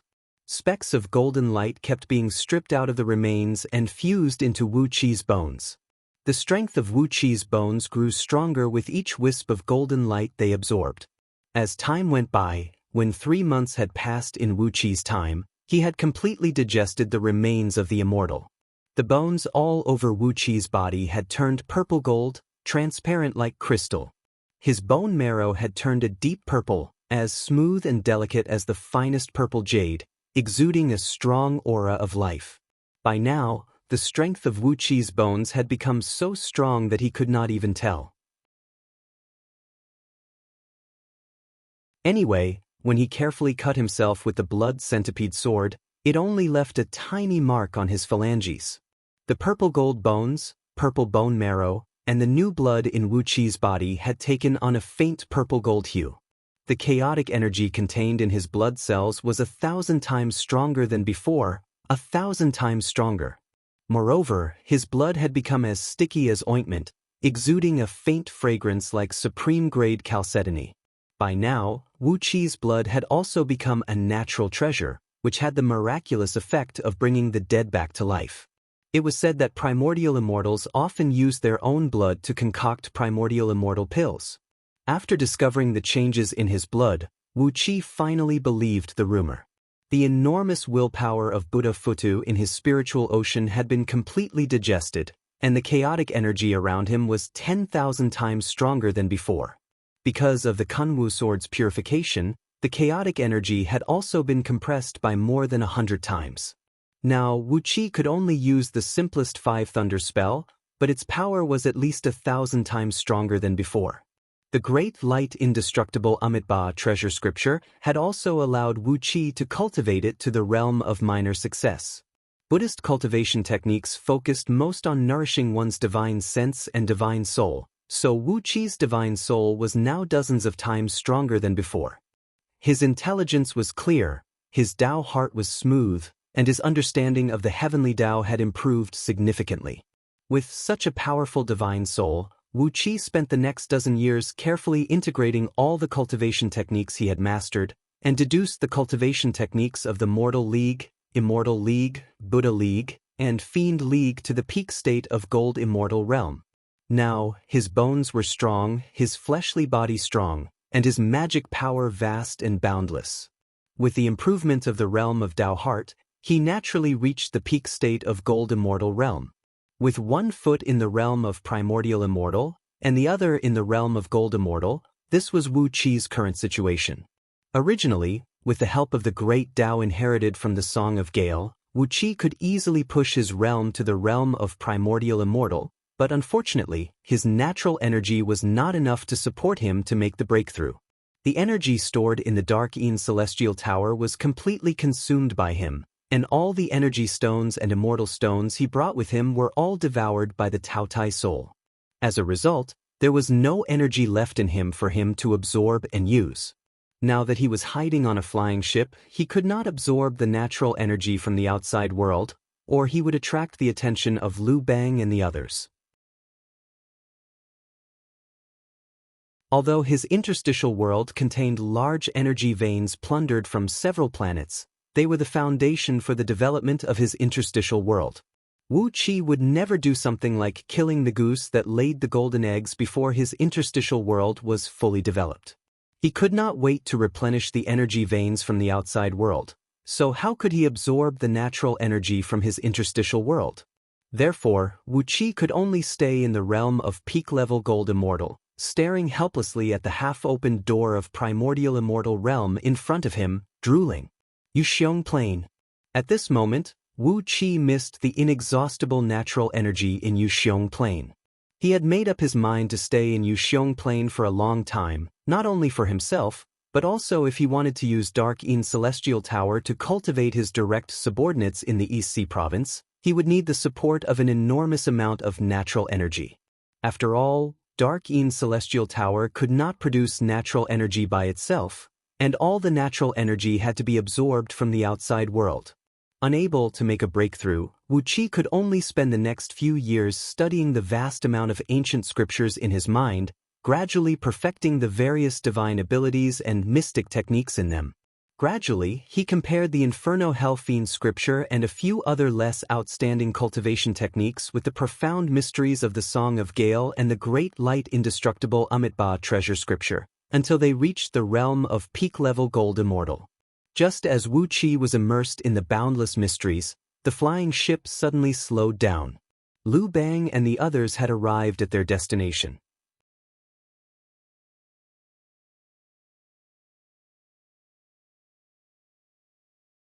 Chapter 796. He had to get used to this situation. Otherwise, in the future, the flow of time in Dark Een Celestial Tower would become faster and faster, and he would not be able to recognize his own subordinates after spending 10 years in seclusion in the outside world and tens of thousands of years in Dark Een Celestial Tower. When the humans on a planet entered such a virtuous cycle, the immortals and Buddhas would secretly take action, carefully extracting the spiritual energy from the earth veins in other mortal worlds to expand the size and area of their planet. The planet in front of Wu Qi and the others was originally about the same size as Earth, but in the past tens of thousands of years, the immortals and Buddhas had filled it with a large amount of spiritual energy in the earth veins, making it 1,000 times the size of Earth. When the size of the planet was almost the same, and the population had accumulated to a certain extent, they would wait for the humans on the planet to exhaust all their resources. Then, in order to snatch the last bit of resources, they would launch a life-and-death battle. On the seaside, a small squadron of 13 warships mercilessly launched a full-scale bombardment on a coastal city. The skyscrapers in the city, which had a population of nearly 10 million, collapsed one after another. The bunkers hidden nearly 100 meters underground were broken by the special armor-piercing shells, and a large number of civilians hiding in the bunkers were mercilessly killed. When the people in the city fled with various means of transportation, thousands of warships flew in from all directions and mercilessly slaughtered the fleeing civilians. On the surface of the sea, huge warship platforms that looked like aircraft carriers were cruising around, and huge warships with terrifyingly large cannons formed a huge formation to bombard each other. It was unknown what kind of crazy charge they used for their cannonballs. Once the cannonballs that weighed several tons exploded, the destructive power would be no weaker than a 1,000-ton nuclear bomb. As long as one of the cannonballs hit, a small fleet would be heavily damaged. Rearing humans in captivity and harvesting faith and virtue was a very difficult thing to do. First of all, one had to make the people on the planet worship one, which was not difficult for the immortals and Buddhas. They just needed to beat the humans on the planet back to a primitive society and show some miracles in front of them, and they would naturally gain their faith. In order to achieve this goal, the immortals and Buddhas had to ensure that the humans on the planet would not develop advanced space technology. They had to keep them on the surface of the planet, and at most, they could only wander around the satellite a few times. Only then would they fight to the death for resources. Smiling, Liu Bang said to Jizhua, "Plus, King Tang Qiu has saved 800 billion people here, and the natural rewards power bestowed upon him will certainly push him up to the Hongmeng Panga heaven. By then, King Tang Qiu will be strong enough to fight against Buddhas and primordial immortals of Taoism." With a smile on his face, Buddha Futu returned a bow to Liu Bang, then glanced sideways at GMO, the king of Yangqiu, who stood on the prow with a grim face. He nodded and said, "Everything is ready. In just a few days, these exhausted ants will use the strongest weapons they have to launch an apocalyptic attack. When the apocalyptic attack is halfway through and 200 to 300 billion ants are killed or wounded, King Tang Qiu will be able to mediate." The satellite was densely covered with steel bases. While Wu Qi was studying them, countless soldiers in protective suits were attacking each other from different bases. Obviously, these soldiers were roughly divided into 7 major powers and 2 camps, and they were fighting fiercely against each other. From time to time, weapons similar to tactical low-yield nuclear bombs would be fired, leaving the bases in ruins. The flying ship hovered in the void, with a vast blue planet hundreds of thousands of miles ahead of it. The whole planet was embroiled in the flames of war. There was no distinction between the front and the back, and the highly developed technology ensured that they could strike from all directions without any blind spots. There was fighting everywhere, and there was smoke everywhere. There was killing everywhere. Steel and explosives were harvesting lives to their heart's content. Wu Qi did a rough calculation and found that more than 10 million people were killed in the war every day. On the planet's atmosphere, millions of fighter jets were flying back and forth, whistling through the void and firing missiles that harvested the lives of the enemies. On the ground, billions of soldiers were fighting in mountains, rivers, plains, and forests. They were armed with weapons that were much more advanced than those on Earth, but they were engaged in trench warfare like the one on Earth. All kinds of rapid-fire weapons were harvesting lives like crazy, and a large number of soldiers were killed every second. Smiling, Liu Bang walked up to the deck, cupped his fist and bowed to Buddha Futu as he said, "Buddha Futu, have you arranged everything?" King Tang Qiu frowned as he glanced at the fiercely fighting planet, then shook his head with a sneer and said, "It seems easy. You've paid too little, while my father and I have to pay too much. Don't you think you should compensate me more, King of Han?" After calculating with his fingers, Buddha Futu turned to Jizhua and said with a smile, "There are 11,135 billion living people on this planet. Deducting the number of people who died in the Doomsday attack, King Tang Qiu can probably save at least 800 billion people. These people know that they are going to die, and once they are saved by King Tang Qiu, the tremendous willpower they will offer is at least equivalent to the magic power of an ordinary Buddha who has been cultivating arduously for 100 periods. If most of the human beings on a planet awakened their bloodline inheritance at a certain period of time and obtained powers that they should not have, then the immortals and Buddhas who controlled the mortal worlds would have to carry out a world-destroying plan, completely destroying the civilization of the planet and allowing it to develop again from a primitive society. The planet where Wu Qi lived had been destroyed at least 10 times in just 1,000,000 years, which was an extremely rare occurrence in the mortal worlds. Buddha Futu's complaints had broadened Wu Qi's horizons and allowed him to understand how these immortals and Buddhas operated in the mortal worlds. It was a war between the followers of the Buddhist League and the Taoist League. What was even more amazing was that as soon as the flying ship Lu Bang and the others stopped in outer space, a bright light flashed in the void, and then Buddha Futu, with a fat smile on his face, walked out of the void with 18 fat bodhisattvas. Wu Qi put away Dark Ein's celestial tower and carefully poked his head out of the gale's feather. Buddha Futu was taken aback, and then he immediately cried out. He had not seen Lu Bang for more than a decade, so when he heard Lu Bang's voice, Wu Qi had a strange feeling of unfamiliarity. But soon, Wu Qi drove the feeling away with his powerful divine will. He shook his head and smiled bitterly to himself. He had to get used to this strange feeling in the future.